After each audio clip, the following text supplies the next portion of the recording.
And we're live. We're What's live up, everyone? Welcome to Rolling with the Homies on S'mores and Doors here. How you guys doing tonight? I'm doing fantastic. Awesome. How was Christmas for you guys? Good, I hope. Oh yeah. Yeah, it went really well. I had my hibachi traditional Christmas dinner, which was nice. Uh, Pandemic took that away at one point, so felt Yeah. normal, which was good. For the Oh yeah. last year and a half or however long it's been, it felt nice to have something that was normal. I wish now I had done that. I just ran to the next town over and got pizza, and it wasn't that great. I think they had the lousy employees working the holidays, so Yeah. kind of sucked. Yeah, there's not a whole lot open. It's not a No, lot of options.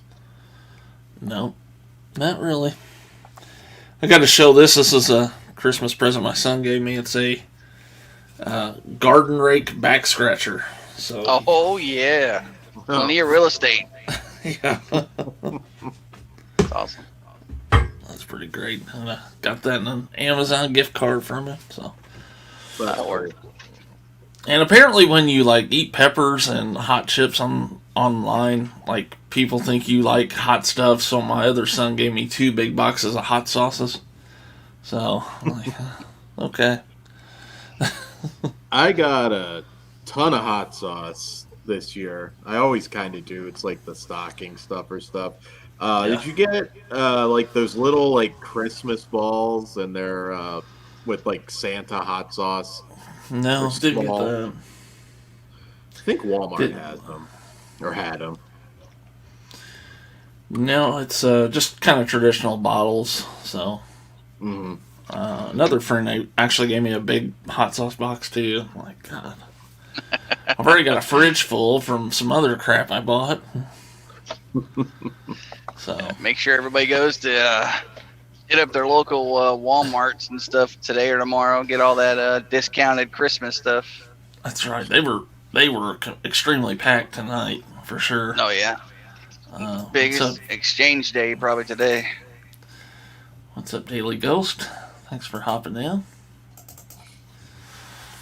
Um, I always forget I can look at the chat. Well, I can't, but I have yeah, to it learn was how to do that on my phone. I have no idea how to look at a chat on my iPhone. if you go to the private chat where it's at, there's another little tab. Hit that tab, and that shows the regular chat. I'll have to mess around with it. I have another YouTube account, but I got to figure out what the hell I'm doing wrong. I'll have to try that. Like in the Borderline 11 StreamYards. out there. Hey, Yeah, so you go to Borderline. private chat, and then you click over, and it says comments. There you are. All It right. says, "How's your holiday?" All that That's good cool. shit. For your big gifts this year. For me, I got a lot of cash, which was welcomed. It's always helpful. Then my mom Absolutely. got me a like the foodie grill, which actually works out well. It does like air frying, and our air fryer's kind of on the fritz, so and I use that a lot. So yeah. I How got about you the guys? Cold War Creatures Blu-ray set, which I was waiting for, so I was glad I got that. I got the Demons 4K set. Also, was happy to get that. I didn't buy it myself, so. Nice. My other big one was the Underworld 4K set, which I Oh, haven't, okay. yeah, haven't Yeah, let me know how revisited that those is. in years. So, yeah. Cool. I don't think I've ever watched any but the first one of the Underworld series. Are they worth watching or? My wife Uh, likes them. yeah, I mean, they're more action films. I like the first Mhm. two a lot, and I got to revisit the others. The last one was pretty anticlimactic for like a movie that was advertised as being kind of the final chapter. Right. Ironically, Lauren's a fan of the last one, which is interesting to me because I wouldn't think he would be, but I need to revisit it with fresh eyes, so now I can do that. He's got a few movies where it's like everyone shit talks the movies, but he's a fan of them. It's kind of weird. Yeah, it depends. This was an interesting year. I'm kind of getting all ready for our best of 2021 show next month, and I've been going through kind of trying to decide what my favorites were. Yeah. Hey, what's up, Jake? Hey, Jake. But yeah, it was just good to spend some time with the kids and my mom. And earlier this year, I kind of talked about it a little bit.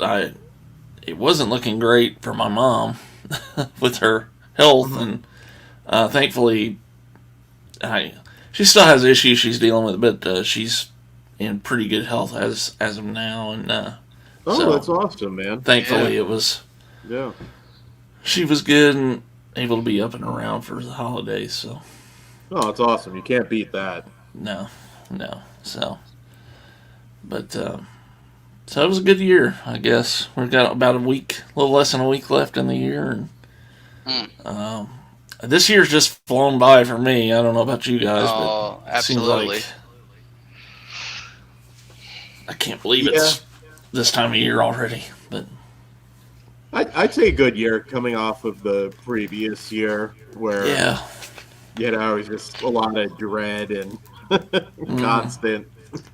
I mean, not that everything's gone away. There's still problems, but it feels pretty much back to normal. Here's the man. Man with a plan. Shoot. Oh, there he is. How are you guys doing? Doing all right. How about yourself? Trying to think of something to complain about, but I guess I can't complain about nothing. We've been kind of talking about. Okay. We've been talking a little bit about our holidays. How was your Christmas? It was good. This was the first Christmas where my wife's family was actually all together.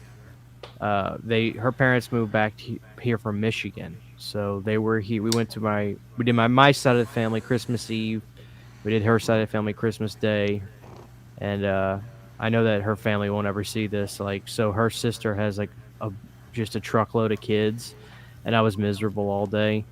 But me and my father-in-law, we both hate people, so we bonded. The whole time, we just went outside where it was quiet and just bitched about everything. But other than that, it was great. We had a great day. Nice. That's a shock and weather change from Michigan to Louisiana. Oh my God, dude! Tell me about it. Let me rephrase. I don't hate kids. I can't stand parents that don't correct their kids and make their kids unruly, which is basically that situation. The kids just they run amok, and that's unbearable. Well-behaved kids like my brother has great children. They're so well-behaved. That's awesome. But parents that just when your kid just does wrong shit and you watch it and you don't say anything, it's do you say, it's not my kid, am I supposed to say something? It just makes it miserable. Yeah, that can be awkward, talking to somebody else's kid and correcting them. A lot of people don't take that too well. I saw you up there, Corey with a K. I want to say what's up to you too. Didn't want to miss you. It's funny you mentioned that because my ex-wife, her sister's kids, we used to have them over occasionally, and they were kids like that. They were just unruly, and we were watching them one day, and her son was acting horrible that day, and we got him a sandwich at McDonald's and brought him back to the house, and my wife was like, I'm going to tell my sister I'm not going to watch you guys anymore. And he opened his mouth and said, "You'll do what she says you'll do," or something like that, to that effect. and I just took my shoe off and threw it right at his head, and it knocked the sandwich out of his mouth for one. He's like, "Oh, my sandwich!" I'm like, I wasn't aiming for the sandwich; I was aiming right between your eyes. So, You gotta lay the law down sometimes. yeah. Are you there, Orc? Orky orc. What up, homie? What up? G money. I'm not Orc anymore. I'm Orcat. I'm a female. Okay. Yeah. You must have had an interesting You're Oprah. Christmas, huh? Oh, I'm the first dude to tell you. I'll tell your kids, hey, why don't you tell your kid to chill the fuck out, dude? Yeah. They're like, what'd you say? Like, are you offended? I want to be like that, man. I Oh, I don't give a shit. Somebody gotta tell them. And girl, everybody want a participation trophy and shit. Yeah. Facts. What did you guys get for Christmas, Christian and Orc? Yeah. You want to go first, Thor? I got a few movies and stuff, and some clothing objects, but probably the best thing I got was the Bruce Lee box set from Criterion. Oh, nice. Yeah, Right. that was so happy to get that. Yeah. Then a bunch of, I don't know, not a bunch, but a few 4K Blu-rays that I can't watch currently, but I'm hoping soon in the future I'll be able to. There you go. But They it's look good on the shelf, though, right? yeah. Put That's them on all the that shelf. matters. Put them on the shelf, watch the Blu-ray, maybe give the digital code away or something to a friend. Yeah. But it's I'm like, I'm gonna buy a TV and a 4K player, and I'm like, doesn't that sound great, Mom? And she's like, yeah, groceries sound good too. And I'm like, fuck, denied. GTA wasted. I don't have the Bruce Lee set yet, but it does look pretty badass. It's fucking awesome. I watch Enter the Dragon. Pretty Yeah. dope. Cool. I love Enter the Dragon. I need to pick that up on that next sale they have. Yeah, I still have to catch up. Vinegar Syndrome's announcing 20 new titles. I mean, god damn. Man, they went fishing for some titles. Yeah. Speaking of that, guys, we'll be doing a New Year's Eve show, and we'll kind of update you on those as they announce them that night. So that'll be kind of fun. Just trying to think of what I got. I know my wife got me a Freddy shirt. She got me a really cool Return of the Living Dead shirt. You know the tagline of the poster? Actually, I think somewhere on the poster it says they're back from the grave and ready to party. Well, it's a shirt that has it in that font from the poster. It says they're back from the grave and ready to party. It's a really cool shirt. My mom got me that. I'm not really a Funko Pop person, but it's like a Funko Pop. It's got Michael Myers and the little house. Oh, And my mom got. I was like, well, that's cool. So I got that right over there. And my uncle, it was the funniest thing. He was so excited. I'm pretty much retired from buying like NECAs. Like I've got a bunch of them, and I'm actually trying to redisplay a few in here, some of the select ones. And he bought me the Thing. He got me McCready. yeah. Cool. And it's cool. The box itself, it reminds me of them old Pokemon cards because the whole thing is like holographic. So I hung it up because it's pretty damn cool. But that sparked a conversation at the Christmas Eve that night. My uncle's like, Bubba. My whole family called. He's like, Bubba, the Thing, Bubba. I was at the theater. God damn, Bubba. That's the scariest movie ever made. It was damn. You have to put him on your channel. Well, Isn't that your uncle, right? yeah. If anybody Yeah. is on Instagram, if you go to my page on Instagram, I saved it like on my highlighted story section on my page. Go to Christmas 2021, and you'll hear him talking while I'm looking at the figure, and it's the absolutely funniest thing. Oh, well, then fuck So. this. But yeah. That's hilarious. But it was a good Christmas this year. Nothing crazy, just a good, quiet, peaceful No drama Christmas. So I really can't complain, you know? Yeah, that's good. After the past year, I know we had we usually go to my girlfriend's grandma's for Christmas Eve every year, and of course last year couldn't do that. I mean, she's 93, so it wasn't gonna bring like, you never know what you might be bringing over to her house last year. So, Right. but finally got to do that again. It was fun. So That's cool. Yeah, I didn't really get to go to a movie, which I usually do on Christmas Eve. I wasn't gonna do Spider-Man. I am doing Nightmare Alley, the movie nobody went to see tomorrow. I think a friend on Facebook that saw that and said it was really good. So, Oh, it's probably great. Yeah, it just Oh. Spider-Man was gonna oh yeah, basically skull fuck it. bad timing. Absolutely. Oh, so are there any big releases coming out that anybody's looking forward to? I'm not even sure what's coming out here in the near future. I keep hearing Heat's coming back and forth, back and forth. Apparently, there was some kind of deal struck between the two companies, and they're going to start releasing. I'm looking forward to that one. That's one of my favorite movies. It's got Pacino and De Niro. I mean, how you can go wrong? I actually, funny enough, got the definitive director's edition. So Oh, yeah. I'm looking forward to that 4K coming out. That'd be Oh, cool. the 4K. Okay. Yeah, it's coming out on 4K. It's supposed to. I don't know if that's true or not. But that'd be nice to see. yeah. Yeah, as far as new horror movies, I haven't dug deep yet. I'm not that excited for Morbius, to be perfectly honest. It just looks too jokey for me. Black Phone looks pretty good, even though it's Blumhouse. I'll be right back. Okay. Cool. Yeah, I read the short story by Joe Hill, so Black Phone actually might be pretty decent.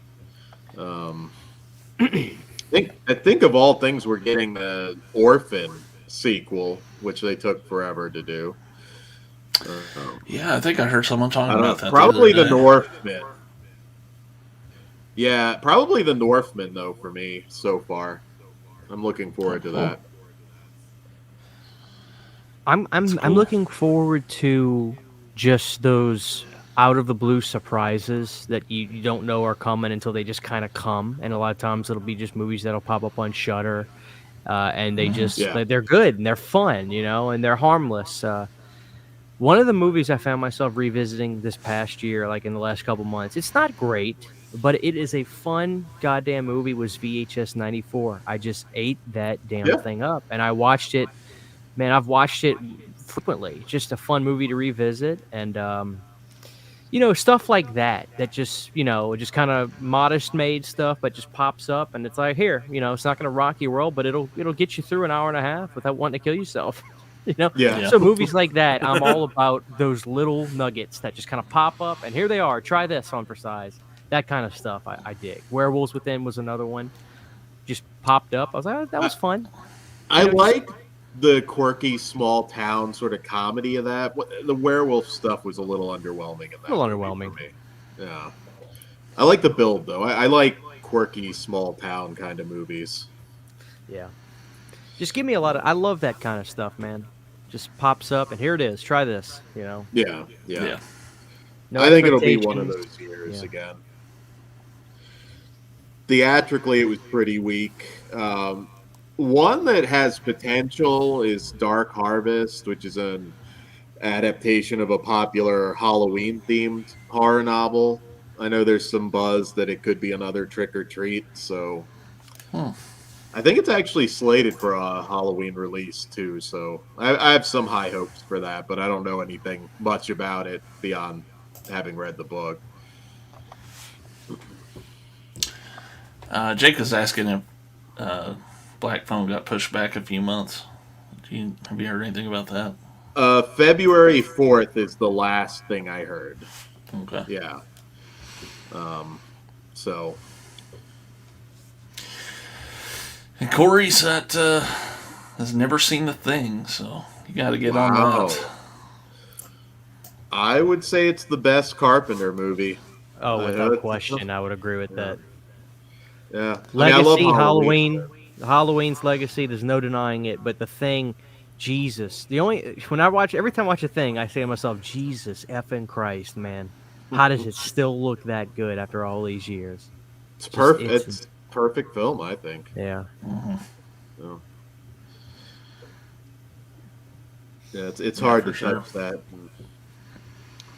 Yeah, my big three for Carpenter. There's so many to pick from, but They Live, Halloween, and the Thing. My top three. Yeah, it's hard. That. Some people will put Big Trouble in Little China up there. I actually, in my top three, I put The Fog up there. Just the Fog, atmosphere on that one is. Yeah, that's a great one. I'm a Prince of Darkness guy, man. I love Growing that up too. Catholic and the church, the whole church aspect. Yeah, and Alice Cooper. I'm a Prince of Darkness. That's probably mine number 3. Love that one. It's tough to rank them. Number one's The Thing, though. Number 1 is The Thing. Yeah, I have to make that number 1. I mean, honestly, I might make Fog too. Again, nothing against. I mean, it's just he was so strong at that time, you know. Assault on Precinct 13 too is. Yeah, I love that. I like that too. I had no expectations on that movie. I watched that. It's probably one of the last Carpenter films I watched because I was like, this is old in his career. It's probably not any good. Same with me, Christian. But then Orc, I watched Precinct on 13, and I'm like, holy shit! Like this is so competently made. Like it's like a better production than Halloween almost. Like this is a real movie. Yeah. So I loved Assault on Precinct 13. I thought it was really suspenseful. When the kid gets shot, I'm like, okay, he's not fucking around in this exactly. movie. I know, it blew me away. I remember, I think Scream Factory did like a steelbook of it a few years ago, and I was like, you know what? I'm embarrassed to say I've never seen this movie, and I'm like, I love John Carpenter.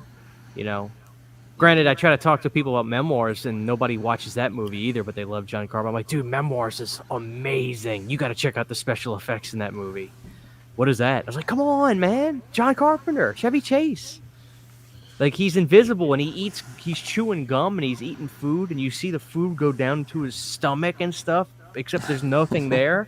It's gross, but so cool special effects. I don't think he ever really sunk super low. I think Ghost of Mars is perfectly fine. That's one I grew up with. Yeah, I don't think it's that bad. I mean, it pales in comparison to his other stuff, but I mean, it's a high fucking bar with John Carpenter. Mm-hmm. I mean, The Ward's not very good, but overall, I mean, his filmography is pretty damn solid. Oh, yeah. Mark my words, because Scream Factory has basically cataloged his entire career, including Elvis, which I like that movie. Yeah. They will do a collector's edition of Ghost of Mars. This is the year. I can feel it. They're going to do a collector's edition of Ghost of Mars. Looking at what's left, I have to agree. I know there was that really good overseas Blu-ray of Ghost of Mars. I don't know if it was Umbrella or I can't remember who did that one, but yeah, I think so. I mean, they're going to do it. And then it's going to be, you know what happens every time they put out the Scream Factories? Oh, this is a classic, man. I've always loved this movie. I will be perfectly happy to be that guy that's like, look, man, I bought it. Yeah, it's not his greatest work, but you know what? Like, I got the rest of them. What the hell? Yeah, I'll be perfectly happy to be that guy. Someone in the comments will be, this is a day one purchase for me. Yeah. Every time. That guy who owns every Criterion release, going back to Laserdisc. Right. Dude, Criterion used to speak. I was talking to somebody about this, but dude, Criterion, they used to be they're still a great company, don't get me wrong, but back then they put out movies you heard of. Yeah. Now they do a lot of those art films and festival films. So, I mean, back in the day, RoboCop came up from Criterion. No You know what I shit. mean? Yeah, Like, really? yeah, and it's a beautiful release they did on late. Halloween came up from Criterion. I mean, they were the real deal back then, and they put out good movies now. But let's call it what it is. The average person hasn't heard of those movies anymore. Yeah. You know, There's so It much yeah. competition now too with boutique labels too. So Arrow's been very strong competition. Yeah, Criterion was rough back in the day. I remember the Borders days where you'd go in and it's like you wanted something, it was like $40, $50. So I never had a massive. I did once, Blu-ray, of course, but yeah, back then it was pretty rough collecting Criterion. oh yeah, like Daily Ghost said, that's true. I never bought that on Laserdisc because it was always a little pricey. But they put out Ghostbusters back in the day. Beautiful gatefold too. Great stuff. I was so kind of sad to see when it wasn't long ago I was down in Nashville and I hit up at Half Price Books and they had a bunch of like old Criterion laser discs, but they were like priced out at eBay prices and crap. Yeah, It's jackasses, like if they were man. a couple dollars a piece, I would have just snagged them. But They didn't used to be like that. I got in before when the getting was good with half price books. yeah, I would go to Dallas and hit up this one all the time. I got the Crow from there for like $4.95 and a bunch of stuff. There's this weird movie my wife told me about, and maybe y'all know the story about it. It's with Christopher Lloyd. It's this movie called Camp Nowhere, and Sydney was she's like, Yeah. you know that the kids in that movie they're like in a cult or something. And I had never did my research on it, but she was like, no, Christian, like seriously, it's a cult. His kids are in a cult. I was like, what the hell? I got to look into that more. But I bought the movie because of that, because of the story of it. it's Yeah, a big I have, favorite. It's a big favorite of Mr. Bombastic. So Yeah, I remember seeing that in the theater. I think it came out around the same time as Heavyweights with Ben Stiller. Classic movie. The fat shaming movie. I love that movie so Classic much. movie. Yeah, Heavyweights, Camp Nowhere. Bushwhacked was another one with Daniel Bushwhacked. Stern. Yeah. Yeah. They had some, Daniel Stern, Christopher Lloyd, Ben Stiller. There was some talent in those movies. I was a fan of Meatballs. oh, Bill yeah. Murray. Yeah. Bill Murray. Yeah. Yeah. You always forget that movie's PG. Like, How was it? yeah, I mean, there's no nudity in it, the first one, anyways. But like, you go back and watch that, and for some reason, as a kid, it was always like I don't know, kind of like one of the forbidden movies, Like a Porky's-esque type of thing. Yeah, definitely Fucking qualifies. Porkies. Hey, Porky's is awesome. I wanted to run this by y'all. I was actually somebody actually did a Chevy Chase interview, like a podcast on YouTube, 3 or 4 months ago, and him and his daughter his daughter's gotten into comedy and she works at the Comedy Cellar or something, and she was really cool. But Chevy told the story. It sounds almost too good to be true. He said that when they were making Christmas Vacation, that was the same house as Danny Glover's house in Lethal Weapon 2. Oh wow. And so that's not even the craziest part. He goes, I'll never, this is, Chevy said this. Granted, he's 78 years old. He's still sound of mind, but he's old. But this just seemed nothing it doesn't seem like something he would have just made up because it's so random. He said, during the scenes where I'm outside and I'm slipping off the ladder and everything and stapling the lights, behind the bush was the Lethal Weapon 2 toilet that blows out the house when Danny Glover. So he said, you don't see it in the movie, but behind the bush when they were making the film was the toilet from the set from Lethal Weapon 2, and that just blew me away. I think about the houses. I guess they were the same. I never thought about it, but he said, it's the same house that's Danny Glover's house from Lethal Weapon 2, and the toilet from the bathroom is behind the bush they didn't even the toilet was heavy and the crew didn't want to have to pull it off so they hid it behind one of the bushes when Chevy's falling down the ladder, and that just blew me away. That was the coolest thing. I'd never heard that before. It's funny when I'm in like LA and driving around with Todd. I mean, literally, you don't go 10 feet and he'll point out, it's like, oh, they shot this here. That's movies. That's from Jay and Silent Bob, right near my house. And it's just, you don't think about it, but there's history every step you take, basically. Yeah. That's amazing. They use a lot of there's certain houses that have appeared in like dozens and dozens of classic movies too. They do the same thing with sitcoms too, because like I like that show Mike and Molly, and my wife just started watching it, and I'm sitting there watching it, and they're sitting on the couch, and I'm thinking to myself, I'm like, that house looks familiar. And of course, I'm thinking, I've seen this set before, and it's the same setup from Roseanne. Yeah, they redid. Yeah, they remodeled it, but I mean, it's set up exactly the same. I'm like, oh shit, that's amazing. Did we talk about that recently? The Roseanne house, because isn't it in a really rough area that they had to go back for Connors? Sure, it is. Yeah. Like it was a little problematic going back and trying to shoot there for the Connors, but I guess they let them do the exterior stuff, I guess. Yeah, the exterior stuff is like the next town over for me, so I need to go do like a YouTube video, like those exteriors or something. Mm-hmm. But yeah, I think I snapped a picture of that and the Lobo Lounge and stuck it in our group chat one day, but. Okay, I thought it was. Yeah, it's not the greatest neighborhood though. It's a little rundown. But. I was always pissed when I lived in Colorado. I never went to South Park because I drove through it so many times. It's just a tourist trap with just like a bunch of like beaten down stores, and they all have South Park merchandise. It's pretty hilarious. What's up, Adam B? Merry Christmas to you. You too, man.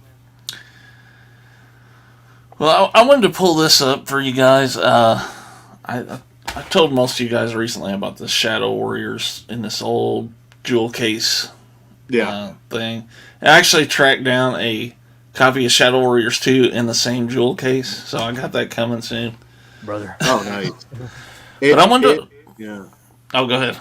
Oh, no, I was going to say, I remember it was a TNT TV movie that aired, I think, after Nitro one year. And it's weird because Shadow Warriors 2 was actually the first one they released. Okay. So that was always strange. It was Assault on Death Mountain, I believe it was. Right. Or Assault on Devil's Mountain. But that cast, I mean, Hulk Hogan, Shannon Tweed, Carl Weathers, Billy Drago's the villain. I mean, what a cast. Billy Blanks, too. Yeah. Oh, well, I wanted to pull up this scene. I got it queued up here from this movie, and I just thought this was interesting music, and I wanted to see if this music sounds familiar to you for this scene here. So take a listen. Hours for you too big a price to pay. Yeah, let's try this way.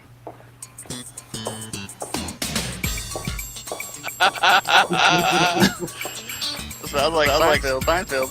Yeah. Kramer's gonna fly out with the machine gun.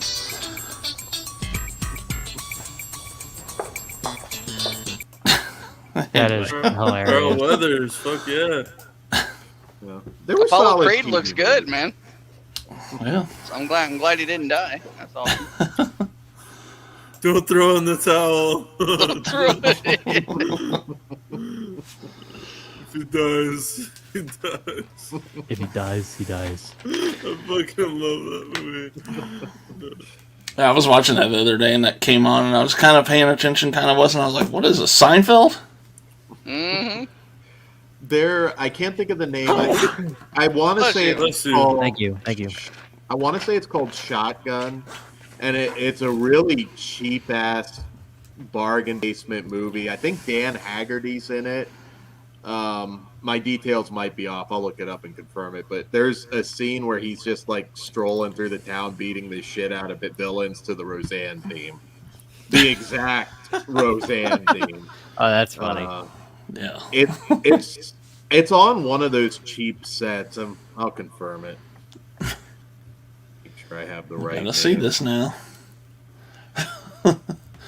I'm picturing it in my mind. I can tell you that. Yeah, let's see here. If he dies, he dies.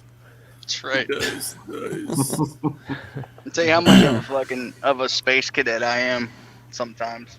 So I've been watching you guys for a while, right? I'm watching Christian's You Need a Podcast thing. And I'm like, oh, that's pretty cool, and this, that, and the other. And then I watched his video on the Night of the Living Dead thing. Mm-hmm. And I saw the store name. I'm like, wait a minute. And I started putting 2 and 2 together. I was like, I feel like an idiot. Oh, you talking about how I got the name for the podcast? Yeah, how you got the name? Okay. Yeah. I was like, oh, that's pretty fucking clever. You're not the only one, man. You're not the only one. Sometimes people are like, where'd you come up with the name for the podcast? I'm like, really? Well, You don't know? I don't remember those movies, honestly. So I was like, Right. And then when I saw your video on it, and you broke it all down, I was like, oh, okay, that makes sense. And then I was like, okay. And I seen the name, I'm like, oh, and the music, and I was like, oh, okay. I'm picking up what he's putting down now. I got you. What's up, Jonathan? I did a lot of drugs in the 2000s. Yeah. I think it actually is Repo Jake. I'm trying to find the exact movie. Maybe it wasn't Shotgun. Shotgun, Saturday night. I love Shotgun Saturday Night. Good stuff. It'd be I wish nice we to could just have get it something now. that resembled anything like what it used to resemble. Sunday Night Heat. I'll take that. I'll take Velocity at this point. Just, Terry Reynolds has to host it, though. yeah. Oh, I need Shane McMahon on commentary. Bastick's on there. Why ain't he in here? what's Past up, his John? bedtime. Oh, he's in bed watching us. And That's this so cute. this isn't a pay-per-view, so he's Hey, sitting this one out. did y'all see that Nicolas Cage is about to have to portray the most difficult character he's ever going to have to portray in a new movie? himself. He's going to portray himself. That's gonna be awesome, dude. How I is he can't going to wait. pull this off? I How can't is he wait. going to do it? So I want to interview. I want to be the guy to interview him out so I can say, Mr. Cage, how did you prepare for this role? Wait, explain more. What is it, like a biography or? No. I was thinking about that too, like as far as like acting. Like when you meet an actor, like are you meeting the person or are you meeting them acting? You know what I mean? Like how do you know who the true person is? I'm pretty sure it gets lost in somewhere along the line of who they really are. Because I mean they're in their craft, you know. The Unbearable Weight of Massive Talent, I guess is the name of the film, right? Yeah. I mean, shit, just let him be himself. Did you ever see the video where he's like in a completely blue suit and he's holding back Vince Neil from beating the shit out of some, I think it was a paparazzi, I'm not sure. Yeah. It's so funny. He's got to do this. I can't wait. Are you guys excited? Some people are so pissed off about this. I literally couldn't be more happy that he's about to be Dracula. Oh, I can't wait. The Renfield movie. Could you imagine what the fuck Nicolas Cage is going to do? Dude, he's going to be, I'm calling it right now. He is going to be, he's not going to beat Langella or Lugosi, but he's going to be in my top 5. Mark my fucking words. Yeah. He will be in my top 5 Draculas. He's all like the bats.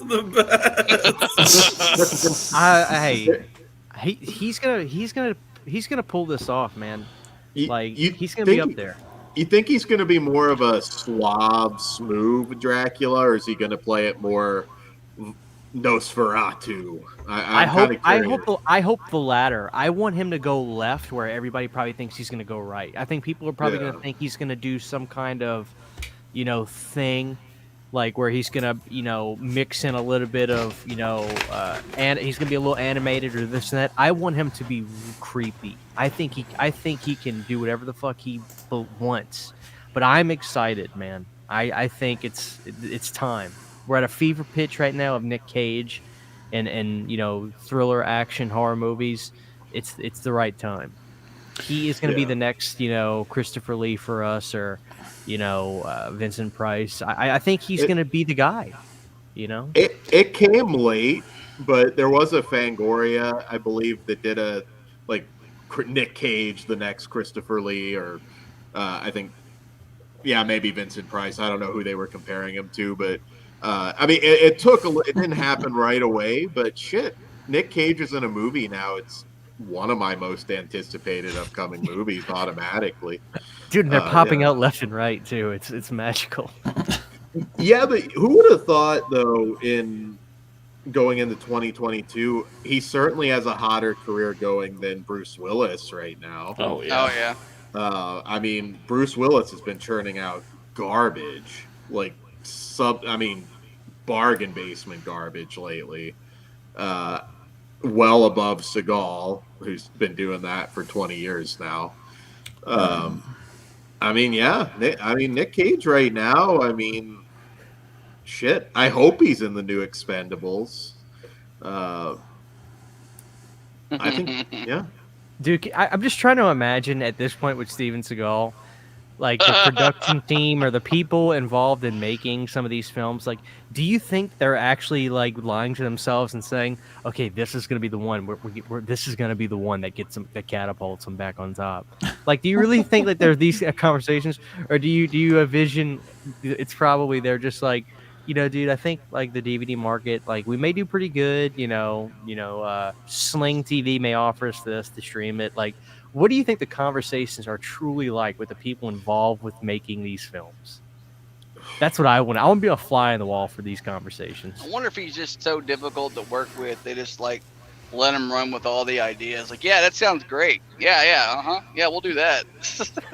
There's a lot of stories. I know maybe it was Don Fauntleroy, but one of the directors that's directed him in a bunch of stuff. And there's somewhere on IMDb, there's in their facts section, one movie he refused to direct it unless Seagal was on set for X amount of time, because it got to the point where they were using his double so much, Jesus Christ, that you could see it. You could just he'd go to like kick somebody, and all of a sudden it's like a 30-year-old stunt double in a wig, and it was just obvious. There's a really dark Seagal story. It was private, but I can tell you guys off air that a director told me once. He's not easy. Not funny dark, like bad shit. I want to thank you guys for coming out tonight. It's been a great stream. But, That's right. But yeah, no, Seagal's. Some of it's out there, so you might know where that's going. But Seagal's not easy. His early shit, like Up to Under Siege, was gold. Above the Law, yeah, he's got some good shit, dude. It's got them 6 movies that everybody loves.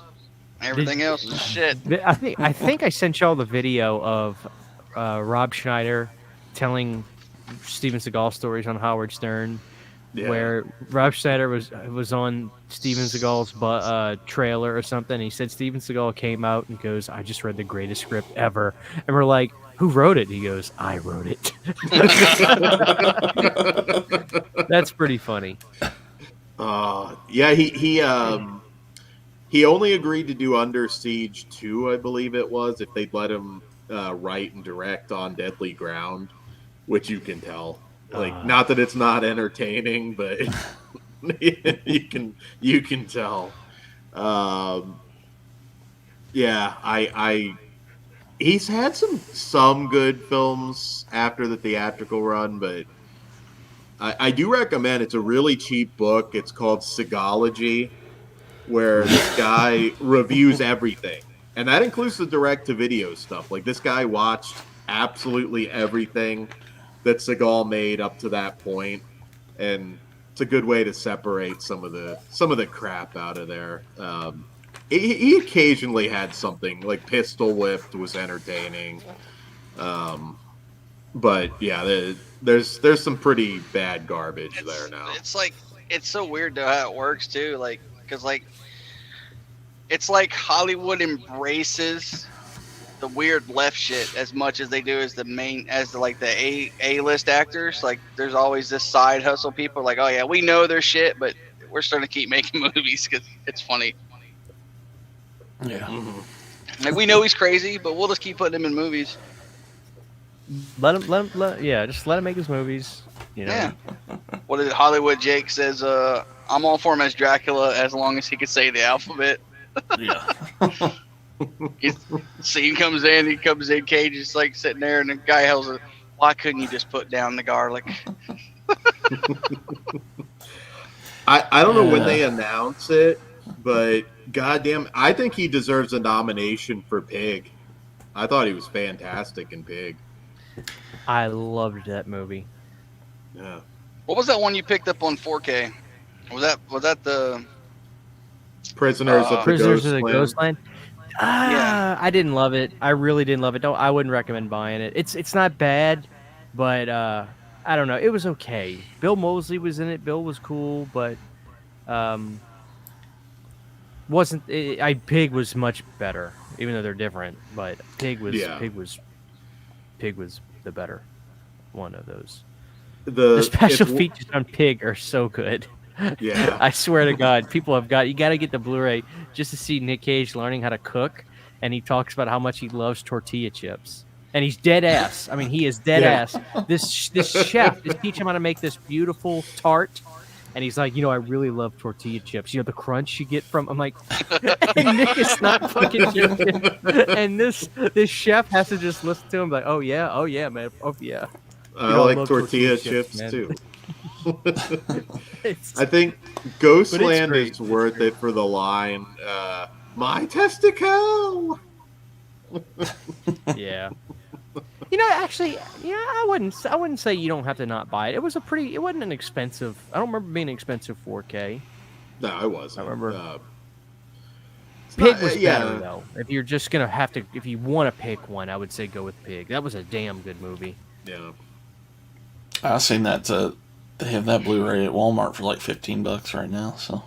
Yeah. Yeah, but if you want to see Prisoners, Jake, it's on shit. Where was it on? Fuck. It is it on streaming Shudder? on.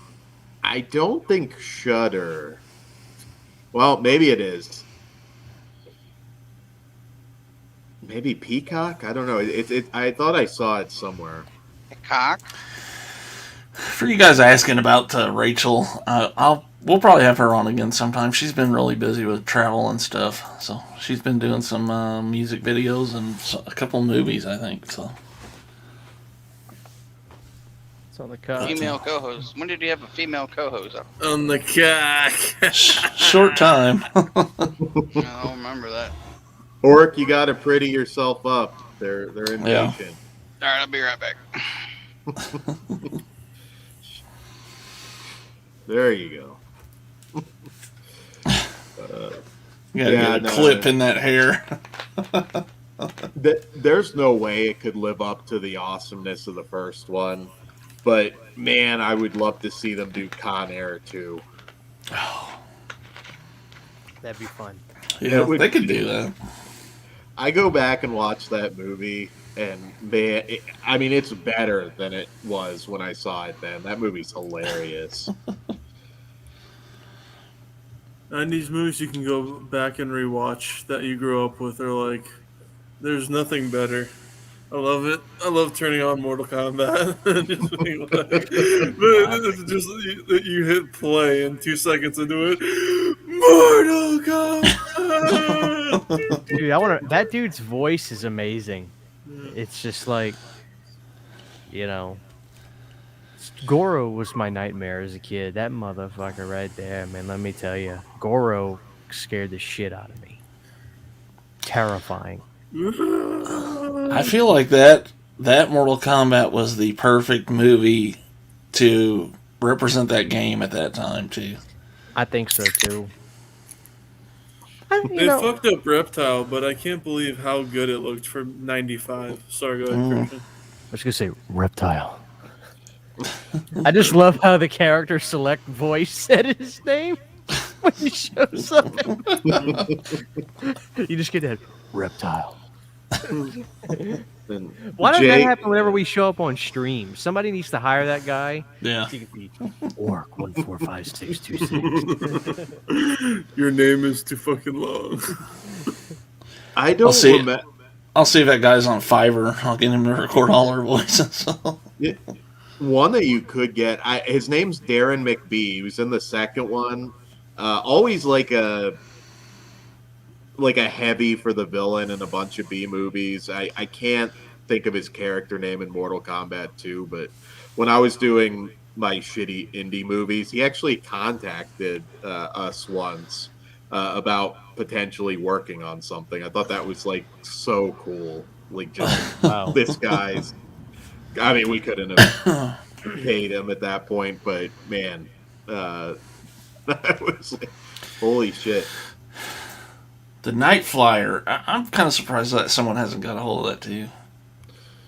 Yeah, I think it's that HBO thing again. That's why Hitcher's been an issue. That's a day one purchase for me if that hits it. I got that on DVD. I like that show. No, I'm sorry. I'm thinking of something else. I'm thinking of the Hitchhiker. Hitchhiker, yeah. Picture in the Snapper DVD case. That's all we got. You want to snap a case? Yeah, it's that HBO thing. Same thing with Cast a Deadly Spell. Full Eclipse is another one. I don't know. It seems to be an issue getting those on Blu-ray. I wish they'd at least put them on their service then, you know? Yeah. I have no idea what the issue is. I love going to Paramount Plus and they have no Friday the 13th. It's awesome. Reptile. When are we getting that movie, Orc? Round 1. Fight. I just want a movie about Reptile. Yeah. Don't you love how in Mortal Kombat 2, the actor for Raiden looked like a fucking Leslie's Pools and Supply employee? He just showed up, buzz cut and everything. Hey, it's me, Raiden. How y'all doing? That second one, there's still something fun about it. I mean, even though the CG is not complete, there's a lot of issues. Christophe Lambert not playing Raiden was very disappointing, but I don't know. There's still some entertainment value in it. I thought the new one was really, really good. I can see why people hate it. I completely get it, but it was fun for me. I had a good time. I I liked it. I was for sure that the lead actor was turning into Scorpion. Then I was like, shit, they're making a new one. Sub-Zero was just like a madman in that movie. The opening scene was money. I loved the opening. Thought that was probably the best part, beating the hell out of each other. I think like it's got a decent amount of blood and gore, like not compared to horror movies. Sub-Zero's a fucking madman. And then also Kano is funny as fuck. Yeah. So Kano is great. I wish we'd have got more Goro, but I was just that was like I think everybody had like that one character where they were like, okay, if he's not in it, I'm rioting. Goro, like no Cyrax. Yeah. Fuck. Well, Goro was my thing. I was like, I need Goro. And even though he was CGI, I still like Goro. I thought he looked good, pretty good. It doesn't beat that practical effect Goro, but still, I mean, it was like, now next movie, Orc, I want him to give me that damn Tiger Man, the four-armed tiger bastard. You know what I'm talking about? Johnny Cage, baby. Kintaro? Kintaro? Yeah, the big. I call him the big Bengal. Yeah. The Bengal tiger. You need a Shiva, Shiva and Kintaro sex tape. Shiva grosses me out. I don't want Shiva. She can stay dead. Shiva and Kintaro sex tape. Give me the Bengal tiger. Kintaro. You actually got me excited there for a minute, but then I remembered Tiger King, the movie with Nick Cage that was announced. I don't think it's happening, is it? I don't know, man. I watched season 2 of that show, by the way, but it was boring as hell because the star of it is in jail. It's Yeah, not the same. Yeah, they're money grab. But I will still say though, like at the height of the lockdown, that show was Oh, it's Absolutely. fascinating. I will Yeah. never financially recover from this. Yeah. It became a meme. I've seen that on everything from movie forums groups to Harley groups to anything you spend money on groups. Let's just go. I was going through an interesting time in my life, and they were like, anything with Carol Baskins. I was like, why is everyone talking about this bitch? Carol Baskins. I still think she killed her husband. I really do. That bitch. I still lean towards that. I mean, it's possible that she did it. The damning thing was that life insurance thing that was finalized like literally right before. That to me, that's hard to overlook. I mean, season 2 does make you wonder because he was into some shady shit, obviously. But He was, but all the people over there were like, dude, he left. We never saw him again. yeah, You know, and then she's like, oh, we didn't know. I can't get over the life insurance shit. And she's just crazy. Look at her. She looks like a psychopath. Yep. yeah. And then the diary, she skipped over that day. And that's what one of the investigators saw. So I think Yeah. she did it. You know, she'll burn in hell, I'm sure. I don't care. Yeah, pretty much everybody in that show is kind of crooked. It reminds me of when I played cards. There's a lot of guys in there that, I mean, that's essentially like who I played cards with. Everybody was like a low-level criminal and Scumbag. Hey, what's that over People there? They come up in your life, and you're just like, well, I want to associate with you, and I know you're a good person deep down, but I don't know if this is a good idea. Dan's starting to let out secrets now. This criminal enterprise he hangs out with. not me, but yeah, I played. It's always the man with the hat. I remember like right towards the end when I quit, there was this older guy, and I heard like rumblings about him that don't take money from him or anything to be fronted for bigger tournaments. And I was at a game. I don't remember what the younger guy did, but just typical smartass, and he gets up across the table and just slaps him. And when I say slaps him, just slap the shit out of him. This guy could have beaten the shit out of him, didn't do anything. Like, he was scared, and I'm like, fuck, I need to get out of this. Cause, again, this is like a big-ass, like 6'2" man that just this old dude just fucking slaps him. And He fucking burnt Reynolds his ass. No, like, he was afraid, too, and I was like, shit. This is worse than I thought. Best interview ever when fucking Burt Reynolds slaps the shit out of that dude. I love it. I'm like, Oh, yeah. yes, Oh, yeah. that's the Hollywood I want right there. Motherfuckers don't give a shit. Just smack the fuck out of somebody. I love the interview with Sean Connery when he talks about hitting whoever the fuck he bitch slapped or something. I forgot who it was. It was like, What was that "Bitch, one I'm wrestler coming." that did that slapped that dude in the ear and busted his eardrum? What was that dude's name? It's a famous interview. David Schultz slapped Yeah. John Stossel. Yeah. Yeah, the guy's Hell, like, you gonna do? That's wrestling's open fake. hand slap. It's whack. Oh, he Fucking- slapped him twice, too. When he got up, he just whacked him again. It was just... Back then, they had to, though. I mean... That's an open hand slap. What do you call that? I love it. They They did a Dark Side episode on that, man. It was a good episode.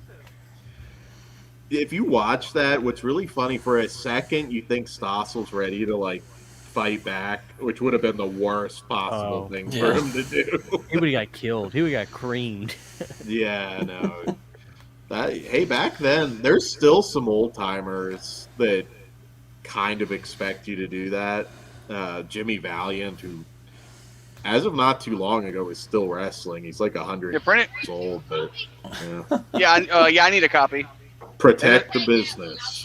Okay. Well, as Steak Sauce would say, I never liked that hat.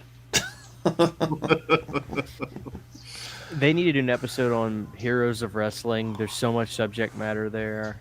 My uncle was actually at the show because it was when we lived at St. Bernard Parish. Bay St. Louis was 90 minutes, and maybe a little, maybe 100 miles, something like that. But we could decide to go there on a whim if we wanted to, and my uncle was at that show.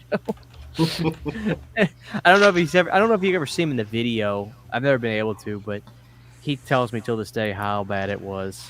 He said Jake the Snake was like, he literally looked like a bum, like a homeless man out there, with his big titties hanging out and his beer cut. Oh, when he grabs like that old lady's hands and started like rubbing him on his like chest, it was just like, oh shit. We have got to get the people who are in charge of running that show. I mean, that would rival the what's probably my favorite episode ever was the Herb Abrams story. Mostly because I never knew anything about him. That episode was fantastic. Heroes of Wrestling has so much subject matter. I mean, it could be amazing if they covered that. Yeah, as long as there's enough story that they can work out, I think that would be great. I think some are going to be hesitant to talk after the Flair and Tommy Dreamer stuff. Oh, yeah. So, although Dreamer was just reinstated in Impact, so there's that at least. I mean, look, man, I don't know. What's interesting is I did some research on that. Not that it, I don't know what happened on that plane, obviously, and I wouldn't even fathom to guess. But did y'all see that the woman who was the flight attendant, she had gone to jail a few years prior or something for some kind of jewelry theft or whatever? Somebody sent me a link to it, and I read about that, and I was just like, oh well, that's interesting. Sounds like a money grab. Yeah, there were even some podcasts talking because they were mixing up the story of Vince McMahon wrestling with Brock Lesnar, and that was a different flight. That's what I thought, and I was like, why didn't they cover that? I thought it was the same flight. No, that was different. Or no, it was Kurt Angle. Sorry. See, even I get it mixed up. Undertaker grabbed Kurt Angle by the scruff and pulled Kurt. Yeah. I wouldn't want Brock Lesnar shaking my damn hand. That dude's dangerous as hell. The actual plane ride from hell, it was him and Kurt Hennig. They said when he smashed him to the door, you literally thought that plane was going to go down. I mean, look at Brock Lesnar. I mean, dude, he's a goddamn anvil. Yeah, he's an anvil. He's a monster, dude. Yeah, yeah. When Kruger was in school and he was on the wrestling team, Lesnar visited their school, and because he was the big guy, he actually got to spar with Brock Lesnar. He said it feels like you're a little kid with your dad. The dude is so fucking strong. If you're ever on with him, he'll tell you about it. He just said, you realize this guy could kill you in a split second if he wanted to, and there's not a damn thing you can do about it. I can't imagine. I don't know if you could get anyone from Scream Factory to do an interview. That'd be... the problem with that is I don't know. I feel it would be you'd have to be kind of soft on him. So there's a lot of negative stuff that I'd have to say about Scream Factory. Especially this past year. Yeah, there've been a lot of fuck-ups. I mean, hey, they brought us a lot of cool shit, too. So there's that. But, yeah. I don't know. I'd feel limited if I had him on. You gotta be able to take the criticism, though. I mean, especially... It was... Who was it saying? I think it was Christian the other day. We were talking about, we buy these movies and people don't think you actually watch them. You're talking about in reference to the Well-Go Phantasm set. I mean, it's just like anything. If you're gonna take our money, fuck you, have some, pride in what you're doing. Yeah. And what really pissed me off about that was I remember when I talked to the people that bought it. I mean, they all told me the same thing. All of them. They were like, dude, Disc 1 doesn't have half the special features or the new audio track. Disc 2 is not a 4K scan. And so what really pissed me off was Go USA was like, it has come to our attention that certain discs on the new set were incorrect, and we'd like to correct this. Please provide proof of purchase, whatever. And I'm like, dude, just own it. Some discs. And then it took forever. I had to keep emailing them. Finally, they were just like, yeah, it's coming. And then they sent me the goddamn discs. Part 1 is still missing a special feature, but luckily Part 2 is actually an uncut 4K scan. So I just threw my hands in the air and I'm like, fuck it. What am I supposed to do at this point? You know? What was it? Hayden's favorite films from home guy. Oh, Jeff. Yeah, he talked about how they did the same thing with Citizen Kane and how the disc was messed up. And the only way they would send you another one is if you destroyed and showed them you destroyed the other disc. Yeah. I'm like, well, what That's kind of fucking ridiculous. sense does that make, dude? Like, we done bought the motherfucker. Like, That's their way of being like, okay, we don't want you to sell these discs once we send you Exactly. these replacements, Right. because then Yep. that's cutting into our profit. So you have to destroy it. they don't want to have that out there. If people would have paid me like $3 a pop, I would just say, send me a picture of your kitchen table, and then send me a picture of the disc, and I will Photoshop it broken and put it on that table. And I would have done that for everybody. I should have cash thought about doing at that. me. That's right. Yeah. I'll look into it. I'm hoping to do more interview stuff next year. So, what the hell? You know what's ironic? Probably the most simple company for replacements is Full Moon. A couple times that they did it, I bought off their website. They just sent it. I didn't have to say anything, do anything. They automatically sent the replacement. You were good. That's Greatest awesome. company in the world. You know, Dan, I've been trying to work with them, but I can't get them to email me back about it. I shot them an email. I said, hey, look, I have the Puppet Master box set, and I just want to buy a trunk. I see you guys have them in stock. Can you just sell me the trunk and we could talk about a price? But they won't email me back. Worst case scenario, I really want that goddamn trunk. So Yeah. maybe on Valentine's Day when it's half off, I'll just snag one and sell the Blu-rays. How much is it? It's like $250 retail, but it's a Puppet Master trunk that comes with all the Puppet Master films on Blu-ray. I've got the Blu-ray set. I love the set. Yeah. But I want the puppet. I got all the puppets. I've got every damn puppet except that nasty ass Leech broad, which I don't want her. But I want to get the trunk to put by my puppets. And I was just trying to see if I could buy a trunk, but they won't email me, so I may just have to. Yeah. Valentine's is their best sale. So. Yeah, and for I'm just gonna Full probably Moon. buy it and then sell. I'll just sell my other Blu-ray set on eBay in 2 or 3 months after that. That way I can just recoup some cash. But I want that damn trunk, man. I just wish they would work with me and at least just hit me up and talk to me about it. But no, they ain't. $250? That's a little high. Oh yeah, I mean you get I think it's like 12 Blu-rays, but it's an actual mini replica of the trunk that the movies come in Nice. from the movie. You know, I'm a sucker. I love Puppet Master. It's probably one of my favorites. So I'll spend money on some of that shit that I really like. And I like Full Moon. I like Charlie. I don't want Charlie to go away, man. Charlie's one of the last American originals. You know. Yeah. Yeah. I gotta get his book too. I gotta read that Puppet Master Stories from Behind a Puppet Master, whatever it's called. I bet he's got some crazy shit in that book, man. Yeah, I have to get that. I finally got the Elvira book for Christmas, so I'm excited to sit down and read that as well. Band's got some funny stories. Like, have you ever been to a Full Moon Roadshow? No, Yeah, he's entertaining. I think it was like a Bloody Disgusting or Dread Central award show or something where they last year they gave the award for like best new horror film to Corona Zombies. I forgot what awards. It was a modest little thing from one of the websites or magazines.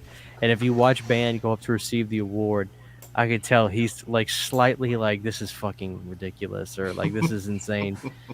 Because like he knows that movie, half of it is old footage, or probably 65-70% of it is just old footage from another random ass movie. I forgot what it was.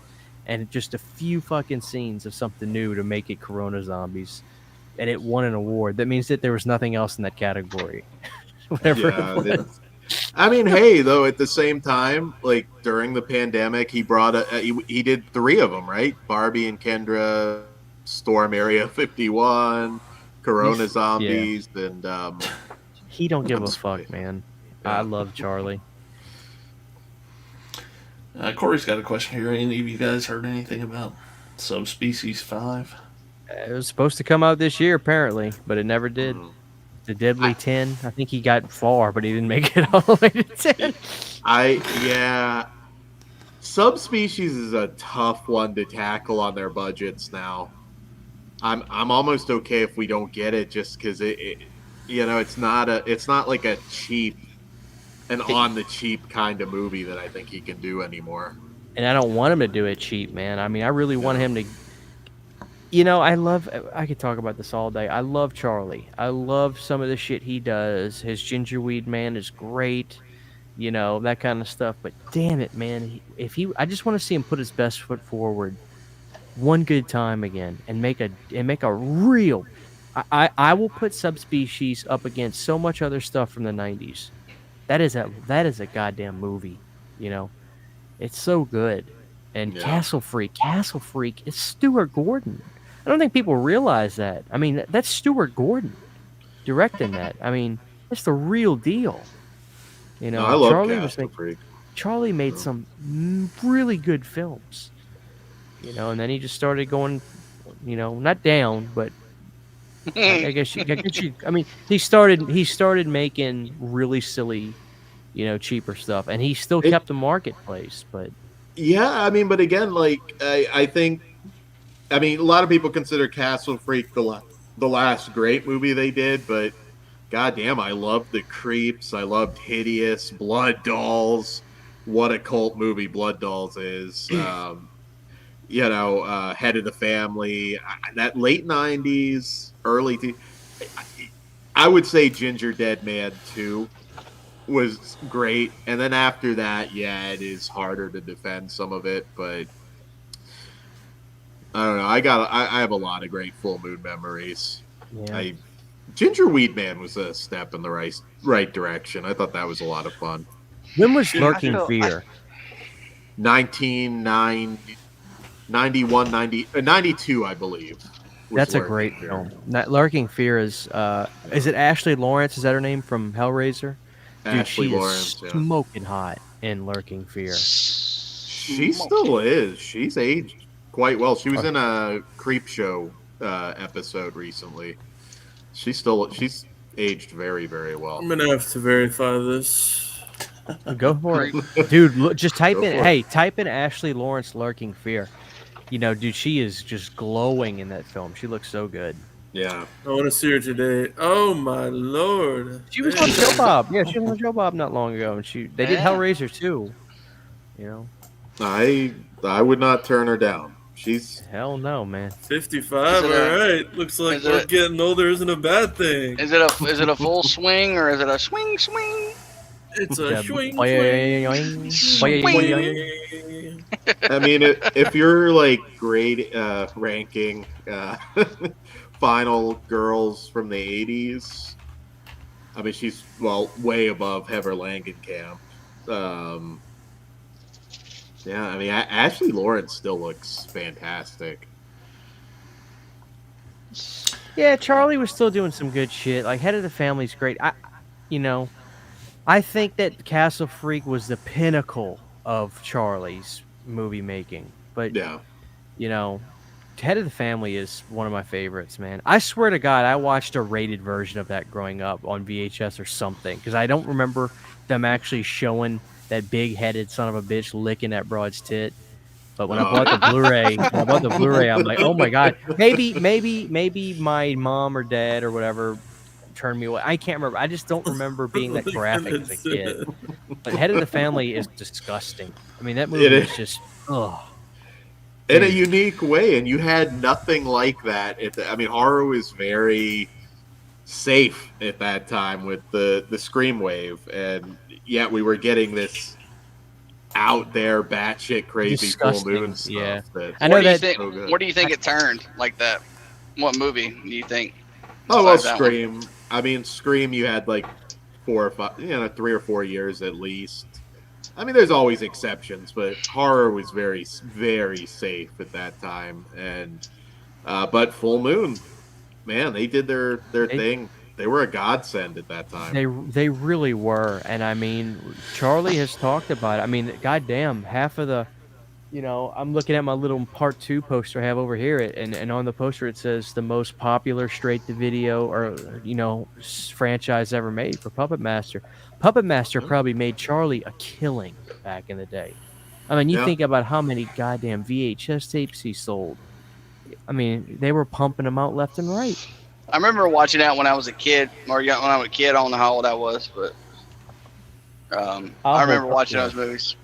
Puppet Master is, to me, just forget. When was the first one? What year? I think the general public, Dan would know better than me. I think the general public probably really started seeing the film around 90, but I think the film was done and semi out mid 89 or something. I know Charlie talked about doing 89, and it's the first Full Moon movie coming out of Empire. So I probably the watched it Full when Moon I was probably like 11. So it was probably 3 or 4 years after it already came out when I saw it. Yeah. And dude, when people ask me about him, and I'd say like which one's the best one, I'm like, well, the fan favorite might be 3, and Charlie did everything that you're not supposed to do. Make it a prequel, because most of the time prequels suck, and release it the same freaking year as part 2. I mean, that is a surefire way to say this movie's gonna be terrible. And then I'm like, but you know what, dude? Part 3 is freaking baller. Yeah. And it is. Have you done a breakdown video of that yet? You did, My didn't favorite. Not like a dedicated singular review, but whenever I talk about Puppet Master, I always mention that. I'm like, I dig those history of videos that you're doing now, because it's like the history of the franchises. Oh and yeah, stuff. yeah. I like thank those. you. And Yeah. I'm sure when I did Puppet Master, I probably brought that up again. But Yeah. yeah, I just Great love movie. 6-shooter. It works That's for the someone real- like me who who remembers the stuff but doesn't really know the the order it came out in and all that stuff and little details and stuff like that. So I dig stuff like that. Well, thank Yeah. you. The Castle Freak remake was different, but I actually had fun with it. I warmed up to it. I revisited that literally 2 or 3 days ago, and I thought the castle was gorgeous. I liked it. I liked the monster. Looked good. The opening with that broad whipping herself, man, that was some nasty shit. That was some Hellraiser looking stuff. I thought that was great. Yeah, it's so rare that horror movies are that sexual nowadays. Well, Dan, let me ask you this, dude. I was talking. I forgot I was talking about this. So these Bone Tomahawk people. I mean, it's from the producers of Bone Tomahawk. They did Puppet Master first, right? They did Littlest Reich, which 2 thumbs up from me. Yeah, I love Never thought I was gonna like that. Loved it. I loved the Toulon opening scene. Thought that was very respectful and good. And then I eventually gave them the thumbs up for Castle Freak. I still don't like it as much as Charlie's, but I think it's good. Mm-hmm. What about letting these sons of bitches have a swipe at subspecies?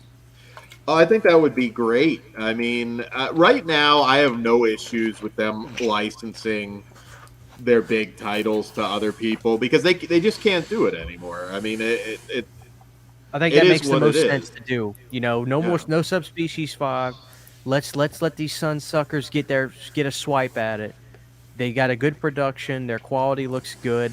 I just call them the Bone Tomahawk people because I just know that they prominently shove that at the front of the Blu-ray case because they're whoever that is. Let them have a swipe at it. I think that the RLJE people they'll do a good job. I think it's the right way to go. The filmmaking team behind Littlest Reich did a movie called Wither that is fantastic. That's one everybody should go out of their way to see. Very Evil Dead type movie. And yeah, no, I agree. I mean, Puppet Master, Littlest Reich, they cannot do that now. They just can't. And Subspecies needs something of a budget. You can't make that for nothing in a. It needs to be respected. Yeah. I mean, I as sad as it is to say, I just don't think Charlie would do that. Not in a purposeful way, but you gotta give it time, money. You know, I mean, I feel like now you'd have a ton of flashback footage from the other movies, oh and then god, he'd try and tie something where they can shoot it. it'd be like Silent Night, Deadly Night 2, probably. Yeah, it'd have to be, and then they'd shoot it somehow modern times and the hood or something like that, where they can do it for nothing. Yeah. And I hope- I don't really yeah. want that. I kind of hope that's what's gonna happen. I was telling Drew about that. I was like, dude, I think it's ripe for Charlie to let him borrow subspecies. I think they'll do a damn good job. So I don't know. My fingers are crossed for that. I think that this could be the year for that. I mean, what would they do next? I mean, subspecies, Castle freaking Puppet are arguably the three biggest properties Charlie ever had. Yeah. Yeah, as far as like name value goes, I still think like Head of the Family, you can pull that off. I mean, he can pull that off potentially. That'd be something else, man. Let me tell you. He's got to stick to that weird late '90s sort of tone that they were doing. I'd be perfectly happy with him sticking to those. And let them have the bigger stuff. I'm a little disappointed, quite frankly, that we didn't get another Puppet Master out of them. Yeah, at least I thought we were. Yeah, just I don't know if COVID killed that. Maybe. Blade the Iron Cross. You think they reboot it ever? It's kind of what that was, to be honest with you. But Lewis Reich, that in essence. Yeah, I'd love them to go off of that now. I just hope the clock doesn't run out. I mean, it's a 2018 movie. It hasn't been too long yet, but funny story, Dan. When that movie came out on physical media, I literally waited like it was on the shelves at my Walmart for probably a month and some change because I was so resistant.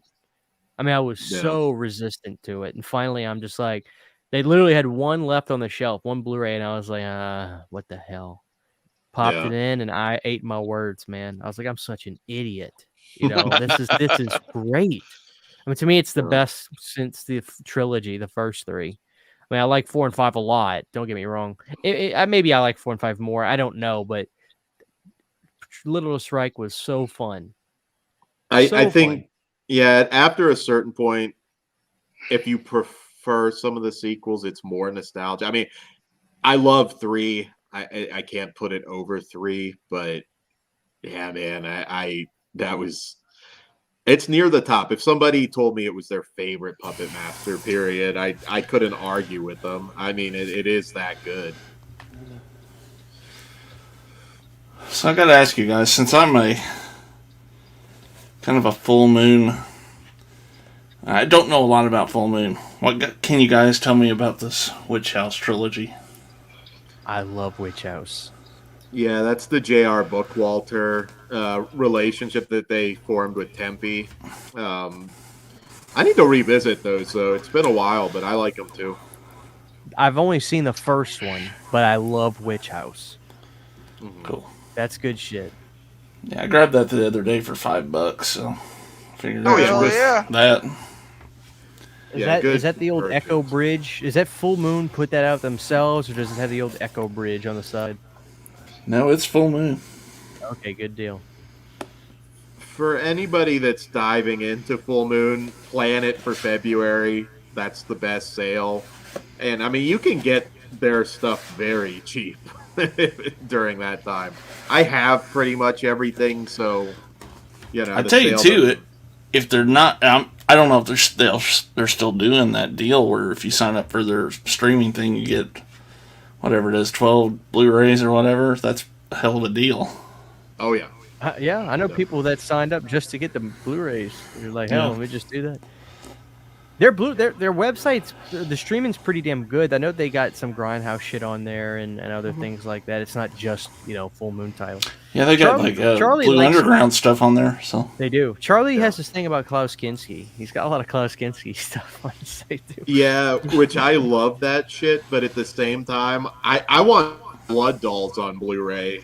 I know there's a HD version of it, so I'd love to see that finally happen because he has been focusing on a lot of non-full moon stuff on Blu-ray lately. Yeah, and I buy some of them. I just like to support Charlie. I got Yeah. the Hand That Feeds the God, maybe I think it's called. Hand That Feeds the Dead. Hand That Feeds Yeah. the Dead. Yeah. Yeah, he's putting out a lot of good kind of Euro trash stuff, which I enjoy quite a bit. Do you think Charlie will ever restore Puppet Master to 4K again, or probably not? Oh yeah. I don't know. Why don't he crowdfund it? You know what I mean? I'm sure he gets some money. Oh, he definitely get money. Yeah, I'm kind of looking at like some of the major stuff that we still kind of need. Yeah, I mean, you go down like Femalien. That's arguably one of, if not the best softcore film ever. That I love that movie. The new one, I think, is just recycled shit from what I understand, but I buy that on Blu-ray. I'd buy that for $1. That's right. That's And coming it's to 4K as uncut, well. too. Dan, Femalien, I'd love to see that, but Dan, I did don't know. Robot Jocks ever get an actual Blu-ray? Because I have Robot Wars, and I can't find Robot Jocks. it was a Scream Factory and it's out of print. Oh, fuck! Yeah. How about Toxic Avenger? Is that a horror movie? Well, the horror Yeah. fans that's one of those movies I think the horror fans certainly adopted it. But Toxie is a fucking legend, man. I love Yeah. Toxie. I used to love those movies when I was a kid. My mom couldn't understand it. She's like, I don't get it. I'm like, nah, it's all right. Yeah. I was just checking Robot Jocks prices and Holy shit, $120. 120. Well, yeah, or you can get it used for 80. Although if you don't mind getting a Spanish import, That's what I'm talking about. That's what I'm getting. Like, Yeah. like I got that I movie from love- Jay, that Rose Red movie, and I couldn't find it. I could find it on eBay, but they wanted $80 for that thing sometimes for a DVD. that's- yeah, but I'm pretty sure you can easily get a used copy of that. No, yeah, I that see was a him used pop copy. it quite a bit. Yeah. Yeah, I don't know why. That's always kind of a strange thing when there's so many on the market for cheap, but Yeah. People Robot are crazy. Jocks. yeah, I didn't realize it was that out of print. I was like, I bet I can Oh, find man. one, but So what happened, Dan? So I'm trying to understand this because Charlie got his hands on Trancers, which was Empire, right? Because that was pre-Full Moon. yeah, And he also has his hands on Creepazoids. So Charlie was able to retain the rights to some of these films, but like, what happened to the rest of the Empire? Like the rest of the Empire catalog, did that go to MGM or what? Because Scream Factory got their hands on a lot of that shit. yeah, MGM. Sorry, Jay. Didn't see you down there. What's up, problem. Jay? Jay, How's it going, guys? Hey, it's Jay the Stingray. where? I was just talking about you. What up, Jay? What's up, man? He's like, I Red heard you Jay. talking shit, boy. What shit? Talking about shit, boy. Kino put out some rare Empire stuff on Blu-ray. They got a few different things. Tell you, Dan, one of my biggest regrets in life was not getting that Empire set that Charlie put out. I didn't get it either. I mean, I had it all, so but Yeah, but It it's not the does- same. It's not the no, same. I know, damn it. I know. I wanted to, but My biggest regret in life. I'll eBay that thing and people basically, the devil pops up and it's like, this will What's the require your most- soul. What's the most expensive video you've got that you ever bought? Whether it be DVD, VHS, it don't matter. Like, what's the most you've ever paid for any kind of physical media? Well, Probably And what is it? somewhere between 40, close to 40 or 50, and it never really worked out. I think the most expensive title I ever bought was Garbage Pail Kids, and I was like, well, shit, man. You're talking single movie, not a box set, right? Either or. It could be both, or you could do one or the other. You can do one of each. I'm going basically like one movie out because it's out of print. I bought the damn Garbage Pail Kids movies, which I kind of liked, but like it nowhere was near as gross as it should have been. But I have to force myself to watch that a couple more times to get my money's worth out of it. Like to me, it's kind of like my time is worth $7.95 for an hour and a half. So like I gotta watch it enough to get to that $47 mark. You know what I mean? I think that's fair. Yeah. You know, Knowing all the onset drama of that movie almost makes it better. Yeah, watch that documentary that they did, and you'll have more of an appreciation. I did. for it. I did watch the doc. I did watch the doc, which, quite frankly, if I put that Blu-ray in again, that's probably what I would go to. Some of those documentaries Scream Factory did, man, they were kick-ass. The goddamn Army of Darkness documentary on that Blu-ray is amazing, and now they separate everything, and it's stupid. Why you, Corey? Well, I just bought that Kindred for $50, so that was up there. Synapse just pissed me off with that stuff, man. It's a great release, but Jesus Christ, man. Let's go with just some dude. Thankfully, I could do the paying for, so it feels like I'm paying a little less that way. I guess I don't know. It helps, for sure. Box sets kill me, and you're gonna see a lot more of that. Going off of what Dan's saying right now, I get probably destroyed by everyone else who's here, but Nightmare on Elm Street, when it first came out, I think I bought it at Best Buy, which is always a great place to buy, insanely high-priced goods. So I think it was anywhere from $150 to $200. I got that, and then Sleepaway Camp with the Red Cross. And that was like my whole paycheck from working that. I got the Red Cross. You got the Red Cross edition. Yeah, the Red Cross edition. Yeah. I probably blocked a lot of that $40 stuff for out. some Poison videos. Well, Jay, we paid a lot back then, though. I mean, I remember Deep Space Nine for a season. It was over $100 when those came out on DVD. Yeah. Well, back in the DVD days, man, I'd go to Suncoast and drop entirely too much money on like a bunch of old, Japanese movies or something. That, that's the only way you could get them, And I actually had money at the time. Yeah. Because, I didn't have kids or anything. So that's when you drop it, and then you check your bank account when you get home, and you're like, "Fuck." Anchor Bay, the original ripoff company. Yeah. Yeah. Every single year there was a new Halloween release from Anchor Bay. Hey, we did a different shade of orange on this pump. So yeah. Yeah, we had when we had Felcher on, that was one thing he was saying. They would look and say, "Well, we're down a little money this quarter.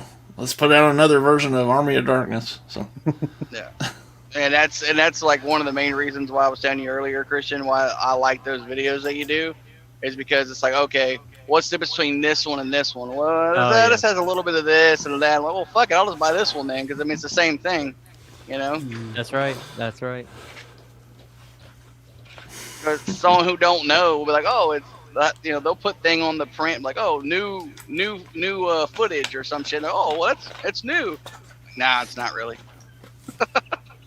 yeah. Dude, imagine if you had the license to put Halloween out, like the movie, like you were in control of that. Like you literally are set for the rest of your life.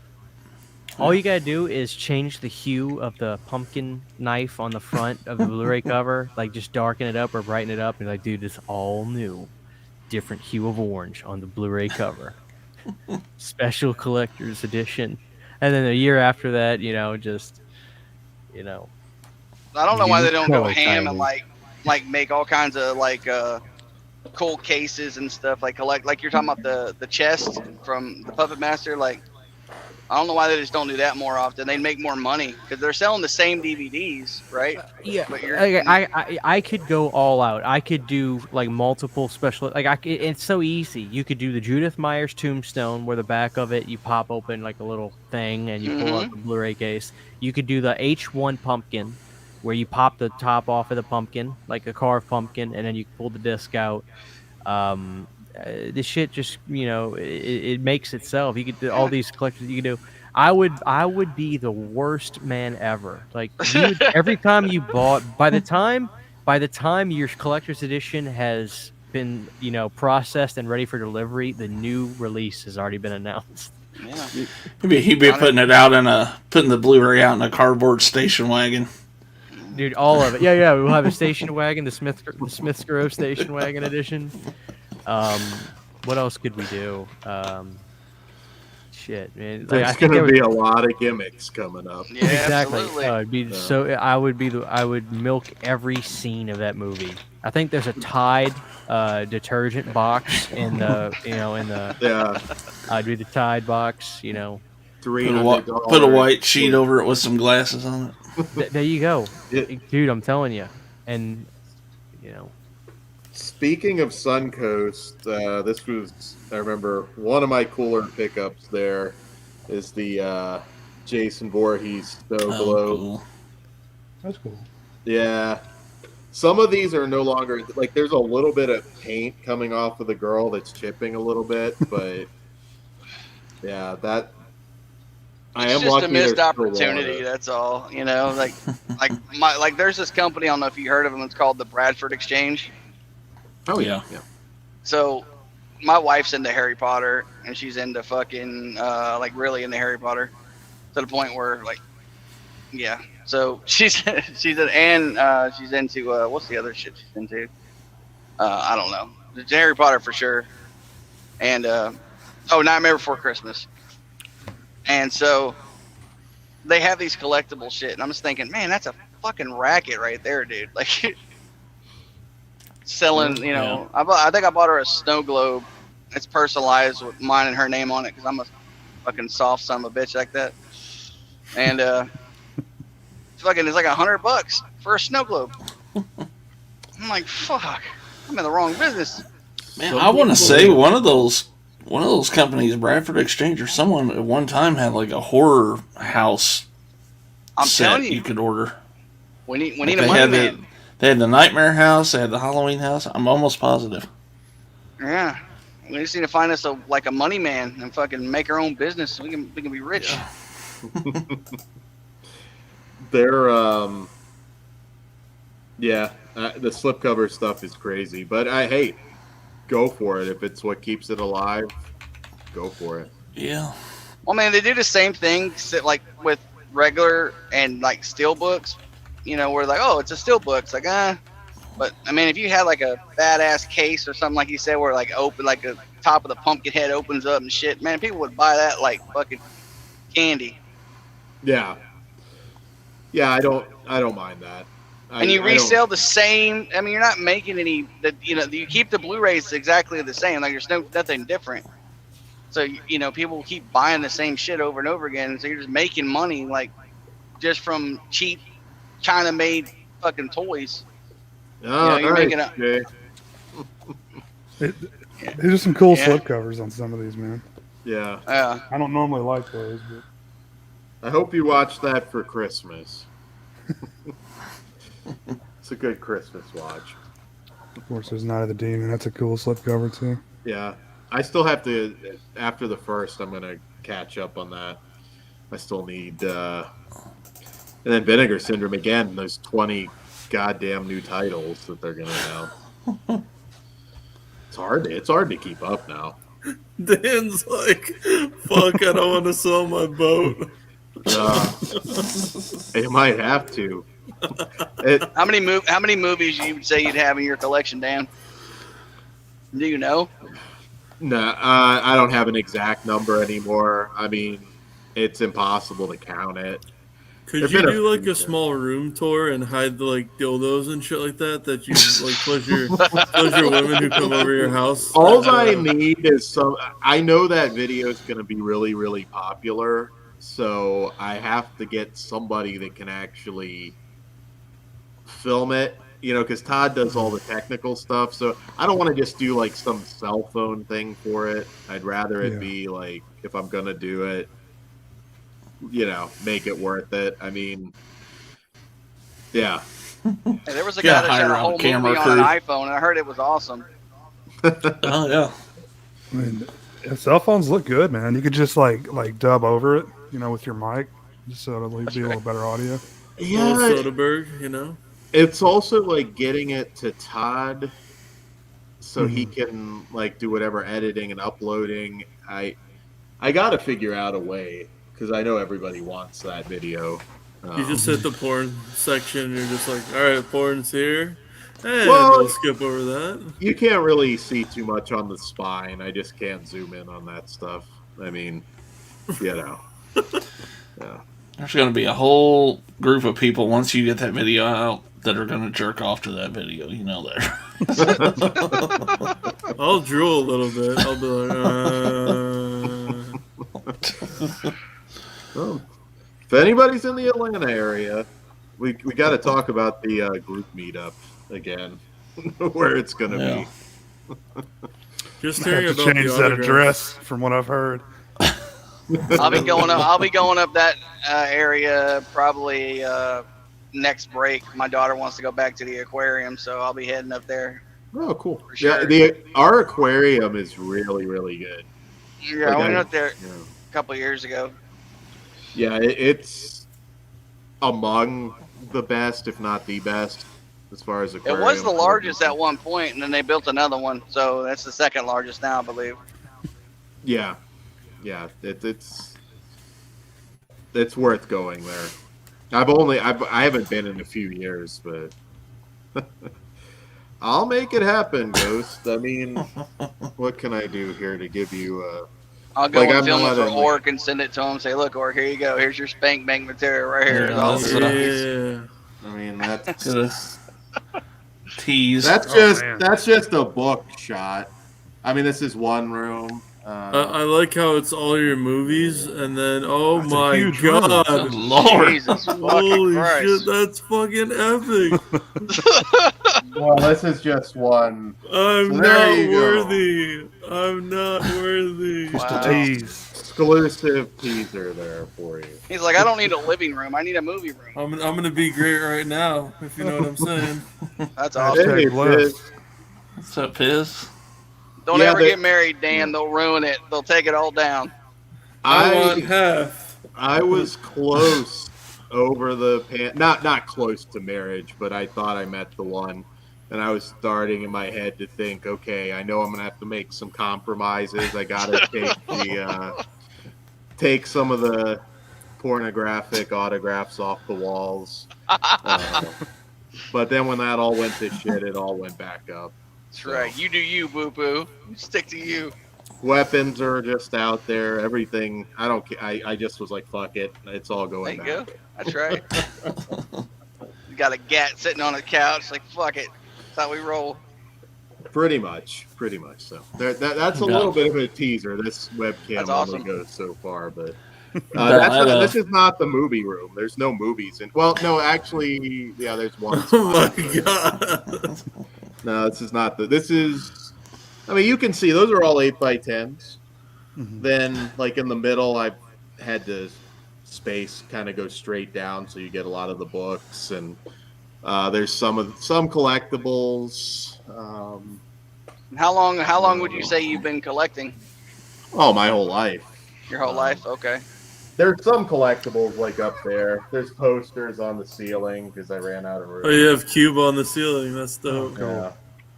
The towel there for my cat. I don't know. That's fucking quiet. That's fucking wild, dude. Notes everywhere. Those are mostly books, but at least what I can give a teaser for there. But I want you to go by each 8x10, 1 by 1. You can kind of see some of the. This video will be 2 weeks long. Yeah. No, it'll be a long ass video. That's You the gotta do like problem. part 1, part 2, part 3. Yeah. That'd be a whole 24 pack. That's awesome. Base Dude. that shit out. Yeah. That's awesome. Yeah, hell yeah. Get more views out of it that way. Yeah, no, I gotta. I don't know. In 2022, maybe I'll kind of get some login. If I do a live video, I think I can figure it out. The towel is for cleanup. That's Yeah, he'll be on room tour video part Z, and only halfway through. We gotta get fucking Jonathan to show you his shit, man. Some of the video games and stuff he's got. It's just crazy. Yeah, He's got some cool shit in his house, man. yeah. You can see. I mean, it's old, but in the collection update, you get a couple glimpses of one of the movie rooms.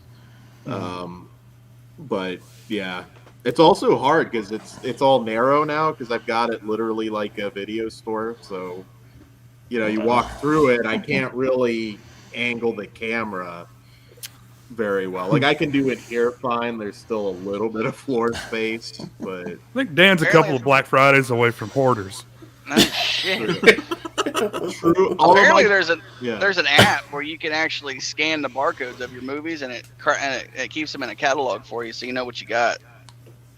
Yeah, I need to figure some of that shit out. I mean, I'm in the many thousands. That's all I can Yeah, say. exactly. I see that. Yeah. I used to have DVD Aficionado, which turned into Film Aficionado. It did DVD and Blu-ray. Maybe Yeah. maybe a year or two ago, which sucked. I had my whole collection on there. It told me how many I had and what I could trade and stuff. It was really cool. But Do you collect the digital too, as well, Dan? Oh, I mean, as of I guess 2.5 years ago, I started uploading some digitals weren't good anymore, but yeah, I think about 2.5 years I started. Like Voodoo and stuff like that, or Yeah, I have a movies Voodoo. anywhere. Yeah. I have Voodoo. He's got 12,000 movies on Voodoo. Yeah, no shit. He's He's never bored on a fucking plane ride ever. I think I've got like 3,000 on Voodoo. That's Holy fucking shit. crazy. Well, that's not. I mean, if you just I don't kept your own buy that. stuff, that's Yeah. not a crazy number. I think it's cool That's that you awesome. collect both, though. I hate people that just pick one. They're like, no. Well, you gotta have to. Well, sometimes you're too lazy to get up and go get the movie. So. That's true. Yep. Yeah, my buddy just told me yesterday. I was talking to him. I called him. I was like, "Hey, I just want to let you know somebody cares about you in the world. Merry Christmas, motherfucker." And he was like, "Thanks, man." And we were talking. And he was like, he bought him a new Xbox. The new Xbox came out. And he was like, "Well, I've been invested in this." I'm like, "Yeah." He said, "Yeah, I got about 860 games." I was like, "Holy shit, dude!" Wow. Yeah. Yeah. I'd say that's invested. I think he's more talking about Game Pass than anything else. But either way, it's like that's insane to even think about it. I'm paying for this Game Pass right here. I'm fucking invested. I think the most games I've ever, because I was big into games. I think the most games I ever had at one point was I think I had like 70, and it was just it was between multiple consoles though. So it was like I had like PS1 games and I had PS2 games, and then when the 360 came out, I bought a 360, and I had a 360 games, and the Xbox One came out, and I bought that. Now this one came out, and I bought that. So it's like. Yeah. Think about That'll games; they also take be- time, man. Like you could watch 3 movies in a night if you want to. Yeah. Yeah. No problem.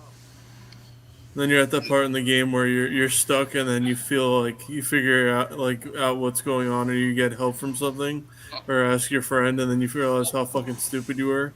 Well, it's I had a collection of movies before. I was in a long-term relationship before I moved to Georgia for like 15 years with my ex-girlfriend. So I had a bunch of shit that accumulated. And then when I broke up and I left, I literally left with all my shit that could fit in my 18-wheeler, and I was gone.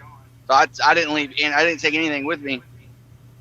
So like all my movies and all that shit and all my games and all that left. So I had to restart my whole collection of movies again, which is fun because now most of the shit's on Blu-ray and 4K, so that's what I buy now. I don't even buy DVDs anymore. DVDs, I'll still get certain things, and it's usually like a random impulse buy at Walmart. I don't really. Yeah. I mean, although there be something like Gaia that's a great movie that was a DVD only, and if that's how I have to get it, I'll get it. Yeah. I mean, y'all see my little collection I got at my house. I mean, the only DVDs I got are like the 6 great Steven Seagal movies he ever made. And I only bought those because they came in like a 4-movie pack DVD, you know, for like $6.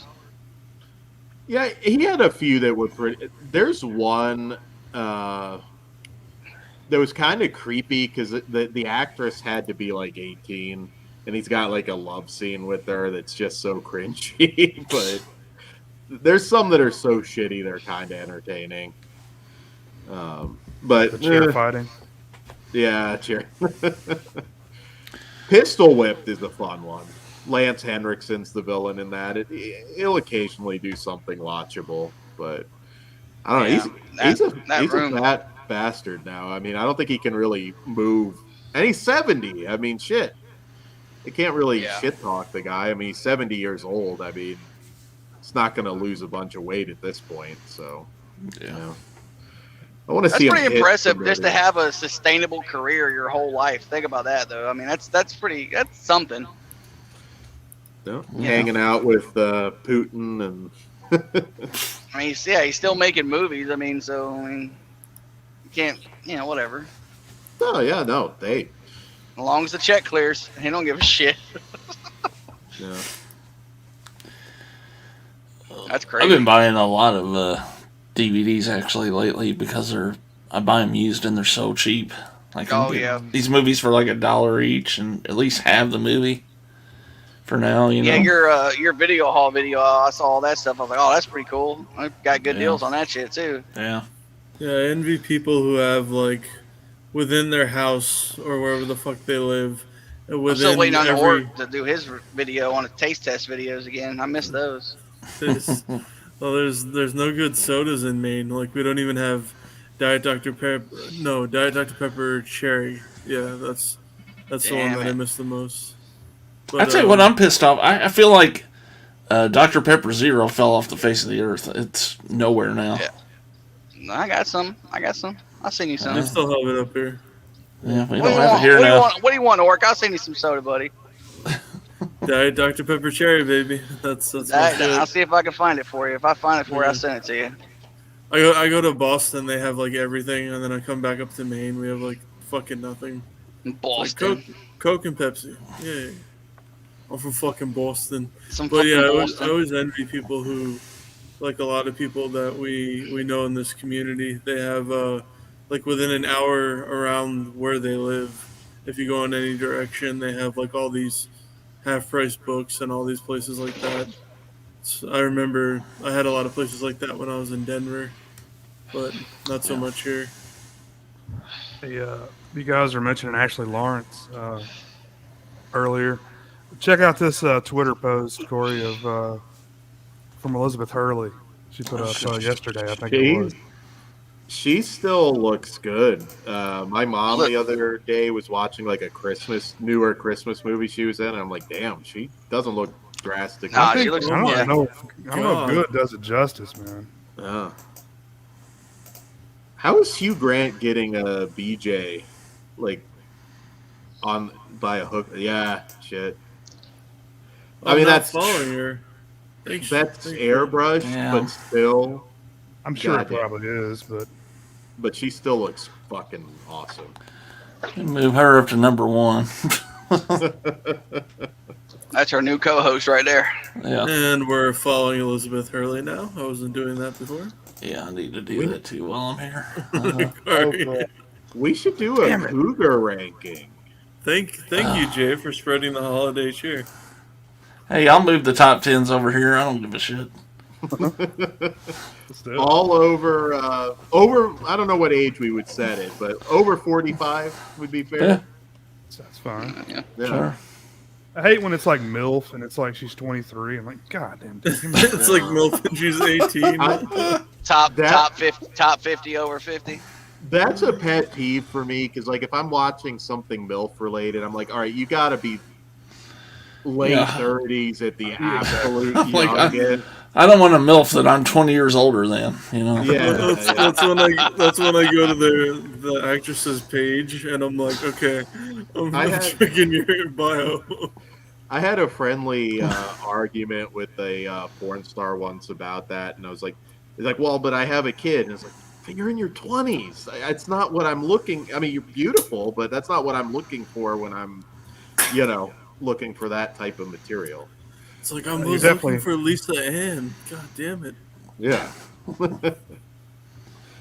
Yeah. Well, like when that term came out, like what American Pie, Yeah. started from. Like she was pretty old, you know.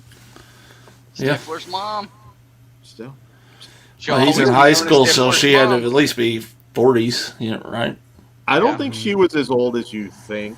In fact, well, let's see, Jennifer Coolidge. That's the chick from like Legally Blonde and stuff, right? Mm-hmm. Yeah, and she doesn't look dramatically different either.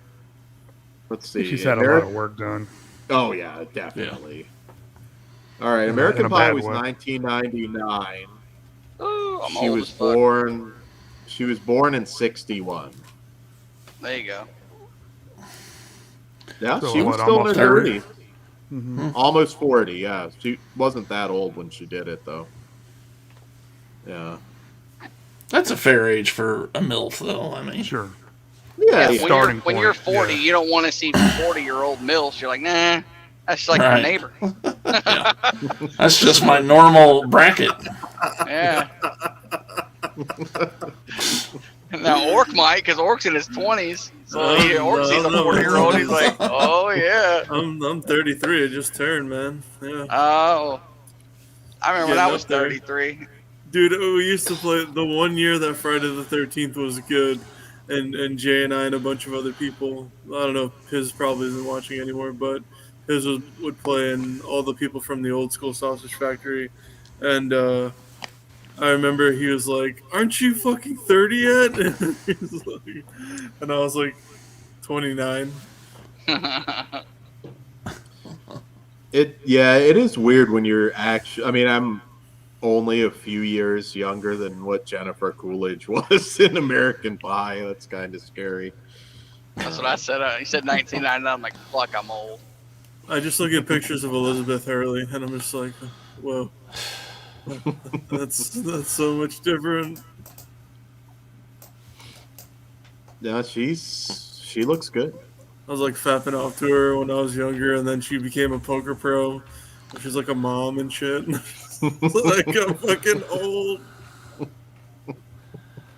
I'm telling you, her in that Brendan Fraser movie. Oh yeah, that red dress. Dazzled. Yeah. It's not a good movie, but yeah, she makes it worth watching. That's a movie that solidified it for me when my little brain was like, all right, English chicks are not all ugly. It's about half and half. No. Yeah. Every kid was like right underneath their TV trying to look up her dress, like, oh, maybe I can see it. It's like, no, you can't. Yeah, what is Hugh Grant doing getting a blowjob like from a street hooker when you've got that one? You blew it, brother. You blew it. I could almost understand it if it was just some random chick, not a hooker, because I feel like it's always ingrained in dudes that you're like always on the hunt. But just paying someone, I don't get that, especially. Well, I mean, if you're a celebrity and you have the next door neighbor suck your dick, she's gonna tell everybody that she sucked your dick. Right. When you pay somebody to suck your dick, she ain't gonna say shit. Oh, well, but she that might was tell people, but she ain't gonna nobody important. That wasn't like I don't know anybody like that. Sorry, go ahead. I don't know the street hooker, which she wasn't like a high end hooker. Right. It was a dude. It was a transvestite, wasn't it? It was a dude. I can't remember. I thought it was a Divine Brown or something like that. Oh, maybe. Well, you might be thinking of Eddie Murphy that got busted for picking up. Oh, Jesus. No. Eddie Murphy got his dick sucked by a tranny? Well, he was just giving her a ride. You Google that. With his dick in his mouth. Oh, no. A ride. That's why I love giving people rides. Here, hold this for a second while I drive. Yeah, no. His excuse was not. I don't think he got I don't know if he got like actually any kind of punishment for it, but yeah, he did get busted for that. Hell no, that's Dr. Doolittle. He ain't getting in trouble. But yeah, Make another golden child. Fuck yeah. Can you imagine being the cop? Like, if I'm a cop, because apparently he was just getting it like right in a car on like a very busy area. If I'm a cop and I'm walking up and I see like Hugh Grant getting his knob gobbed by some hooker, I'm just like, how bad do you want this to go away, dude? Like, how much? Yeah, no joke. I'd be a bribe taking cop. I tell you right now. I mean, you just did 9 months. You had to get a decent payday for that. So come on. 4 weddings. I wonder and a how much funeral. stuff never makes it to the media. You know what I mean? Oh, back I'm sure then, there's. That show Ray Donovan. You ever watch that show? I didn't stick with it. I liked it. It was just one of those random shows I never finished. That'll give you a good example of how things get covered up. Shit. We're talking horror. That's what we're talking. We're talking horror. Yeah, we're talking horror. They just get Horror paid and- off or what? Horror and whores, basically, Andrew. Yeah, back in like old time Hollywood, though, those guys were animals. Like, look up stuff on Jimmy Stewart. He used to like smuggle cocaine in or drugs of some sort. I don't know back then. I guess it wasn't cocaine, but like to middle of nowhere, like by plane. Like a lot of those guys had some pretty wild double lives. But you didn't really have paparazzi. Like now you're kind of fucked because anybody can whip out his cell phone and there you are. But yeah, no, I mean some of the shit that's been buried, I can only fucking imagine. Damn it. Did you I guys just want to see that, Jimmy Stewart talking his way out of something like, well, no, And he could have probably have bullshitted the cops. I mean, yeah. It's like, oh, officer, I know what it looks like, but I'm Jimmy Stewart. It's like That's not my cocaine. on those girls' titties back there in my airplane. oh, how that got in my ass.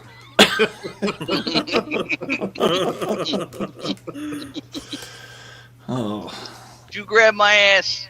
No. Here's a little something for you. Go have a wonderful life. I will.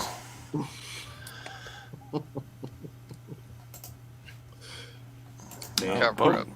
Bogart got in a fight with a chick at a bar over a teddy bear. Well, Oh yeah, I mean, believe that 100%.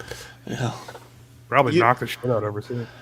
I wish I could have had a longer conversation with them, but you know who told some awesome old Hollywood stories was Richard Lynch. I got to talk to him probably less than a year before he died, and he was telling me some like wild shit. Like just like he's like, yeah, you have no idea. You go back even before my generation, and there's shit out there that would just blow your mind. Yeah, I'm not surprised. I mean, yeah. So MILFs we've established 45 up. Fair enough. They blew my mind when I found out that Punky Brewster fucked Charlie Sheen.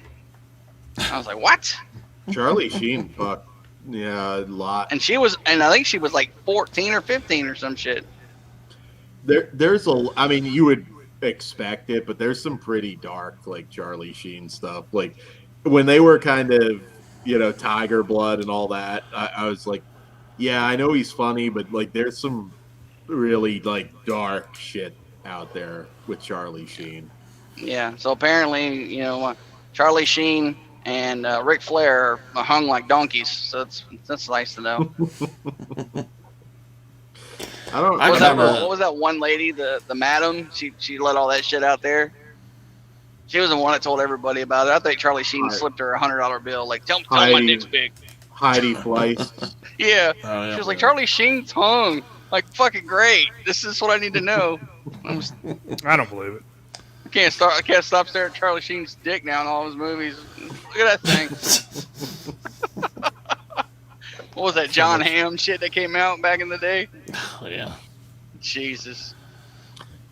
I think it was Dana Delaney also did an interview where she'd had like some love scenes with different dudes and said like Liam Neeson could gag a giraffe apparently.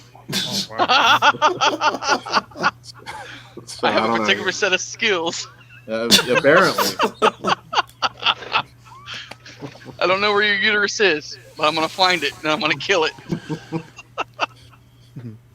I mean, Oh, you're rolling around with Dana Delaney around Exit to Eden era. Yeah, I was gonna say I think we could all probably gag a giraffe at that point. Liam Neeson. Willem Dafoe better be hung like a horse. You seen his face? If you ever watched Body of Evidence where he's like banging Madonna, he's got like that BDSM sex scene with Madonna where he's like spanking her and shit. It's so weird. Well, they showed fucking Kevin Bacon's dick in that Wild Things movie. I remember that. I was like, what the fuck? It's like, why are we all showing dudes' dicks now in movies? What the fuck is going on? Well, there's another ranking video coming. Just for the ladies, we'll There you rank go. it. Just for the ladies. It's a hostile takeover of Slacker Cats. It's called 9 Gig. inches of Kevin Bacon. Yeah. There's a film called I want to say Shadow Boxer. Helen Mirren's in it, and Helen Mirren's one that got naked like until she was almost 70. Like she just kept doing nude scenes.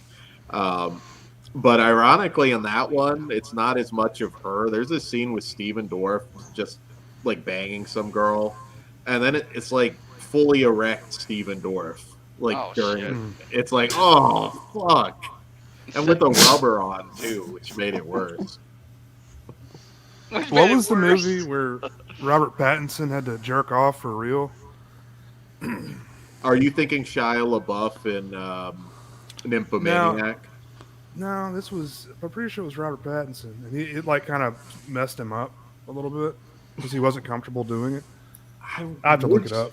I mean, after you've made it in Hollywood, and then it's like, hey, can you mind like just giving it a tug? I mean, come on. Like, I'd be like, hey, can we just CG this or a body double or something? Was He it the got White lower House? Come on. Did he? No, the it White wasn't the White House? House. It could have been. I'm trying to think where the hell that would have been. It was like an indie, real indie art house type movie. Yeah. Trying to I had remember. to check it out just for the sake of seeing it, but it doesn't show it. Certain But celebrity actually- status. You just want to show everybody your dick. Like, I'm important. Helicopter. Wiggle, wiggle. That's right. Ric Flair. Woo! I think it was funny when RBD was talking about it on that dark side. He's like, yeah, I didn't want to see it, but you were going to. That's just how it was back in the Apparently, day. RVD owns his own cannabis company. Yeah, he actually ran a comic book store for a while, too. Vice did a piece on it. Yeah. Yeah. Oh, here we go. Where the devil knows more. Oh, okay, yes. All right. I think that title was a little different, but I know what you're talking about. That's Yeah, weird. I've seen that movie. I didn't realize that was it. That was the one. There were Like, some, they know it's in the script, and then, I mean, it's in the movie. Like, when they read it, yeah, you're going to have to jack off. Like, what? Okay, I'll take it. If you said yes to it, I can understand. On one of the movies I did, we had to reshoot a good chunk of the movie because a girl regretted a nude scene and she wouldn't come back, and she was like the lead, so we had to reshoot everything. Dumb broad. Nude scene's still in there, but That's a joke. yeah. Oh, I don't care. I'm not gonna. Oh say my it, god, how could you? Oh. This brings up a dumb question, Dan. I don't know if you've ever said or not, but have you ever been on a porn set? Not as a talent, but yeah. That is a Well, talent. Okay. Dan's like, I'm no Ric Flair, but you know. kind of. I don't know. It's kind of boring, honestly. I mean, you're not seeing a whole lot. I mean, it's a little unusual. Like, there's little tables set up with food, and then people are just walking around bare ass naked. Like, other than that, though, it's not. Yeah. You want some cheese with your crackers? Some camera. Some cheese and crackers. Can I interest you in some Lunchables, sir? This wasn't a porn movie, but when I worked with on a film with Ophelia Rain, there's basically guts being torn out of her vagina, and I mean, we weren't, we were just gonna, a pretty simple thing, just it's underneath, whatever, pull it out. I don't remember what we had planned for it. It's like, oh no, it's cool, and then she starts like just inserting it, and I'm like, oh, do I look away? I mean, this is It was real, right? Real guts. Oh no. Well, we used some real guts on some movies. We learned the hard way, like, don't leave that shit out in the sun, because holy crap. I was just thinking, hopefully she. No, I don't remember what exactly. I mean, there was fake blood, so even I was kind of like, I don't know, like, if you should be inserting that, but okay. I mean, she just did it, and yeah, I don't think that shot. The thing about MBZ is, I think, again, I've never really fully watched the whole thing because I was just really. That's when everything blew up and I got fucked over, but. There's some edited shit there. Whoever put it out, I keep forgetting the company. Like, it's not, like, uncut. Because, again, she yanked that shit out of her badge. It's amazing what you can get up there. Where are we at here? Yeah. After dark. You had the after Thanks dark. for coming, everybody. Appreciate it. That's true. I haven't been drinking tonight. It'd be all... Next Friday, it'll be all vag all the time. That's going to be a fun stream. Man. We're talking horror, yes. Borderline 11. Talking horror. Talking horrors. That's horrific. I don't understand the obsession, but okay. Yeah, that was... I mean, again, I don't have a lot of good memories of some of that movie at all, but I remember we were shooting it in the effects lady's kitchen, and there was so much blood, and in between she was just goofing around, like just basically sliding on the blood in the kitchen, like nude, and it was just, it's like, man, this is strange. Just it's another just a day on naked person. Yeah, fuck it. She makes some. I mean, I haven't talked to her in forever since then, actually. But I remember when we got her, and we of course we all first thing you do is look up the porn. There's one where like some dude is like, I don't know if you can find it on one of the tube sites, but some dude's like burying her alive, but then he's like fucking her from the back. It's like really weird, gonzo kind of shit. Like, just like. That's strange. It's like a buried alive match, but with porn. The original I'm stuck porn. I can't get this bed off of me. Well, at least there's an excuse there if you're like underground. That would certainly make sense that you're stuck. I'm stuck underneath the couch. I only got 7 inches above me. I can't move though. Speaking of someone that knows all about this topic. Hello, everybody. Oh, Ethel. Did I hear someone talking about pulling things out of the veg? Yeah. Yeah. Oh, Christ. Good to see you, fellas. Good to see you, Ethel. Well, I heard it, so I had to drop by and say hi. Ever been stuck under the bed, Ethel? Pardon me, Jay. Big fan, by stuck the under way. the bed, or Maybe stuck under the table, or My flaps. Well, they'd be under there too, I guess. You gotta make sure you change your life alert battery. Oh, Mikey, you sexy beast. I've How was fallen, your, I need to be fucked. How was your Christmas, Ethel? Did you get any good gifts? It's delightful. Thanks for asking, s'mores. Listen, I've got to go. Just wanted to drop by and say hi. Good to see y'all. Good to see you. Good to see you too. Happy holidays. Happy too. holidays. Holidays. Christ. Christ. Always Lord.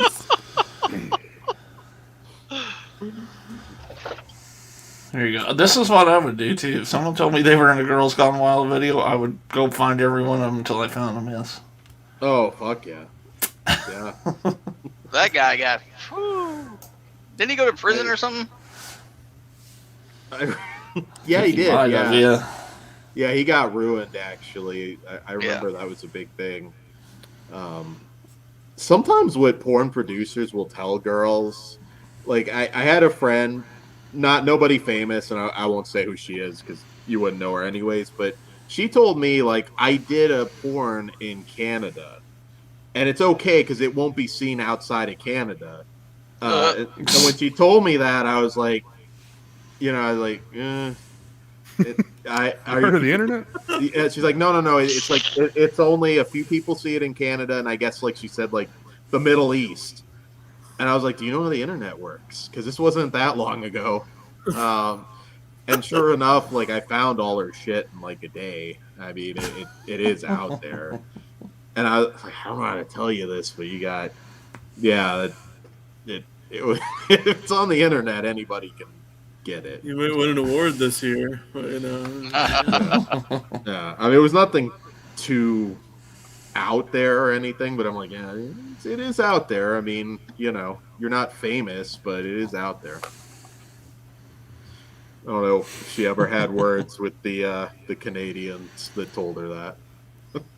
Well, they changed their name after they. Oh yeah, I'm gonna fuck you real good. Oh yeah. Oh yeah. Oh yeah. What you talking about? Talking about now. Maple syrup for lube. That's Me right. hard, you hoser.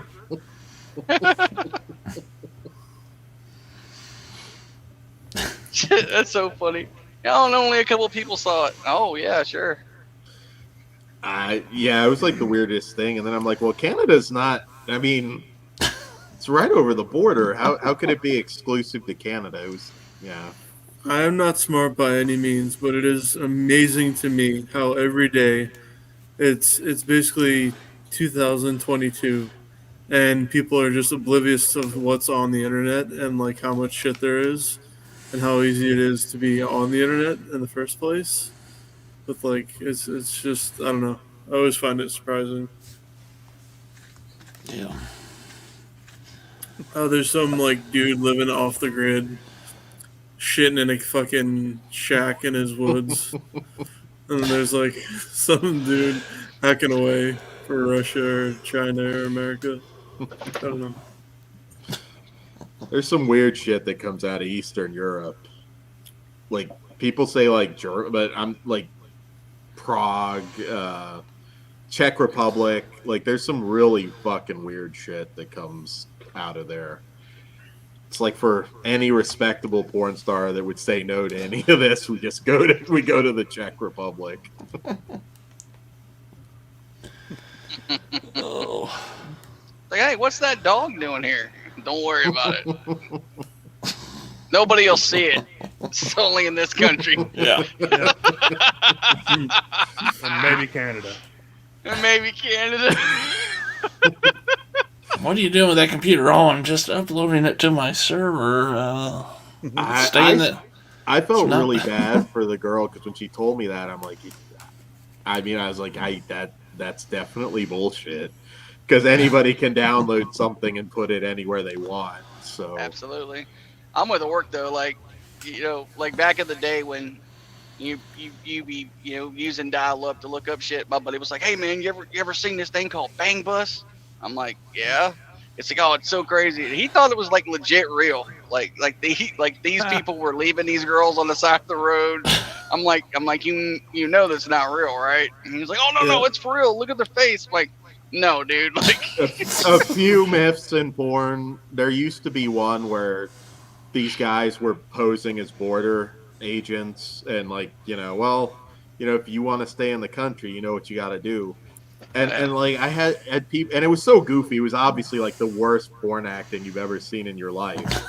And like I had like this one friend who's just like, ironically, one of the people on the movies. It's like, no, totally real. And it's like, what do you think? You really think that border agents would be on the internet doing that, and that wouldn't be pulled immediately? It's a fucking crime. It's fake.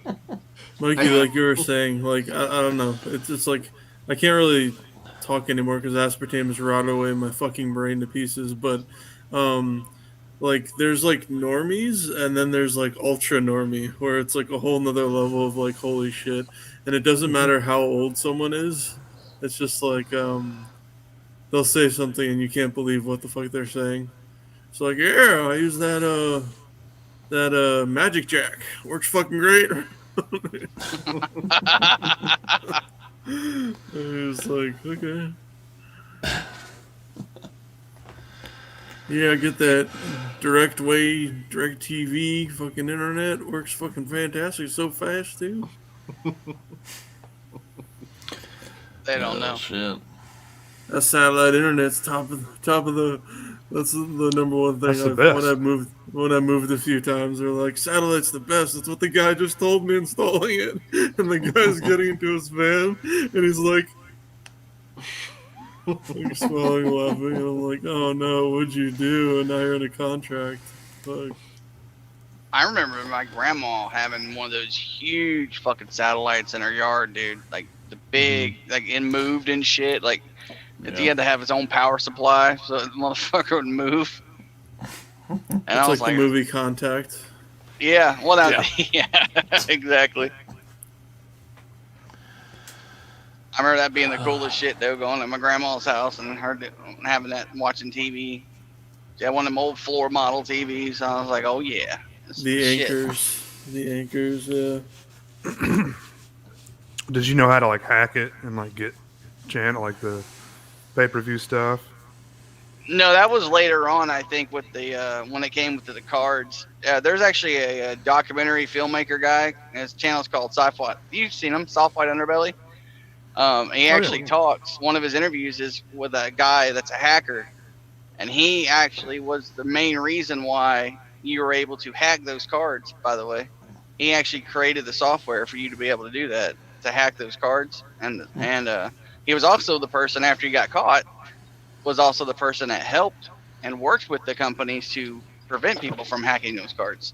That happens so much too. There's a lot of hackers who they'll hack and then they'll hope that the FBI will like hire them, and then usually it backfires. That interview is great. You should watch that one, dude. That was awesome. He created he was like, yeah, and he's like all nonchalant about it. He's like, yeah. I met this guy and I was working cybersecurity and he wanted me to build him a computer for this thing that we were just starting to do called Bitcoin. So he built him 3 supercomputers so he can mine fucking Bitcoin. And of course he probably sold that shit for millions and billions of dollars because, he was rich as shit. What's his channel? The channel's called Soft White Underbelly. Yeah, he at work. I think that's the same one where shows the Appalachian people and shit. Yeah, Hayden's played clips. It's footage. Yeah, but he interviews all kinds of people. You should watch it. It's pretty crazy. What the fuck is it called though? What's the episode? Just look up Soft White Underbelly hacker. Yeah, that'll get it to you. He does like he'll interview just random normal people, and then he'll interview like a random drug addict or some of it's depressing as shit. It's very depressing. A lot of it is. Yes, like it's so wild. Like everybody on that show was fucking molested. I'd say 90%. It's so fucking crazy. Well, when I'm sad and I want to feel aroused, I take A good mention that a friend gave me was Crack Whore Confessions. I won't mention who. Now that is real. Ironically, we're talking about everything being fake. That is legit. And I don't know who would want to watch it. It's disgusting, but that is legit. Definitely not me. This guy right over here. This guy. There you go. Right, that guy. I have a fascination for gums. What can I say? Probably want to be a dentist in your past life or something. It makes me want to brush my teeth, so that's the most important I'm thing. telling you, man, if you want to feel good about yourself and you think your life shit, watch that soft white underbelly shit, dude. Them people had some fucked up shit happen. Yeah, some of that too. That there was like that era of, and I'm not saying it shouldn't exist today. I'm not like pining for it, but like bum fights and some of that stuff. Yeah. Not in a million years could you ever have that today. There's always bum fights and backyard wrestling videos. Yep. They shut all that shit down. I know some shit of mine was submitted for some of that Big Vision backyard wrestling stuff. I don't think I ever ended up on it though, which is disappointing. Were you a backyard wrestler? I was a backyard wrestler. That was one of the best episodes of True Life ever. Oh yeah, True. I love True Life. Yeah, True Life. We need to dive deep into Dan one day. See what he's all about. Johnny broke his arm doing an elbow drop. Oh, there were some. I mean, being a backyard wrestler is really, really dumb. Like I will say to anybody out there, just save up and go to a. It's easier now though. Like even back in like the early 2000s, it wasn't as simple to get to like a reputable training school. Now it's much easier. Just you got to come up with the money and just do it the right way. Because I mean, I say backyard wrestling, but some of it like we brutalize each other. I mean, it was not like just like playing on a trampoline. I mean, it was. So was it deathmatch wrestling or backyard wrestling? Well, it's backyard, and I mean, again, I hesitate to cause it. I mean, if you're not properly trained, you're not a wrestler. But but I mean, some of it was. I mean, there were guys like Super Dragon that kind of started out as like a backyarder, and I think Mr. Arquette would disagree with you. Yeah, there's some actually draw crowds though. So I guess technically the Hardys started out as backyarders. So absolutely, yeah, Omega. Yeah. Look at them now. Yeah, they're still on track. Well, I guess we'll kind of shut her down at that point tonight, guys. I'm gonna go to work tomorrow, so. Oh yeah. But and for you guys that are here, we'll hang out a little after. But thanks to everyone that came and listened to the info we had for you tonight. I hope you learned something. So yeah, everybody's going to the hub now. Yeah. I'll let these guys talk about what they got coming up. So Jay, you gonna be back to streaming here soon? Nah, I got nothing on the near future. So maybe sometime soon. All right. What you want to promote? Orc, your Twitter, anything? Yeah. All right, he's a new follower of Elizabeth Hurley, as am I. Yeah. So 0RC145626 at Twitter, and I might break something that I would never usually do. Like I'm very anti-Apple, but I might download TikTok. Oh. I might do it. Okay. Everyone knows Christian Hannah Horror on the YouTube, so. Actually, I don't, Corey. Can you please explain who he is? Well, I'd let him, but he slipped out on us, so I guess you just have to search that and see what comes up. So. And that's at Pizzelle, And Yes. That's his channel name on. Yep. Yep. Dan, how about your channels? Flesh Wound Features on YouTube, and our next show is the December 29th.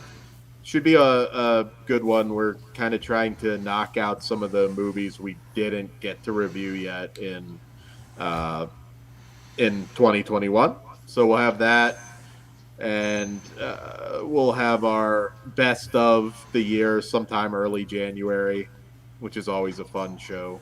And yeah. Awesome. Mikey? No, I don't got nothing. Okay. And as we kind of mentioned earlier, we'll be back here next Friday night, 10:30 Central, to kick off our New Year's Eve show, whatever I end up calling it. I don't know. Bring your own booze, and we'll have a good time for sure. And like I said, we'll once Vinegar Syndrome drops those titles they're releasing, we'll kind of go over that stuff and talk about what's worth a watch and what isn't. Which means we'll be leaning on Dan for that list. He can let us know what's worth a watch and what isn't. And then start of the new year, I'll be starting a show on Monday nights with Greg, and we'll be talking about old school stuff that we used to get into when we were younger. And I think we're going to start off with talking about when the original Mortal Kombat game released. So, memories of that. And also, pretty soon I'll be doing a video where I'm talking about 2 new channels that'll be launching here. So stay tuned for that info. And until next Friday night, take it easy.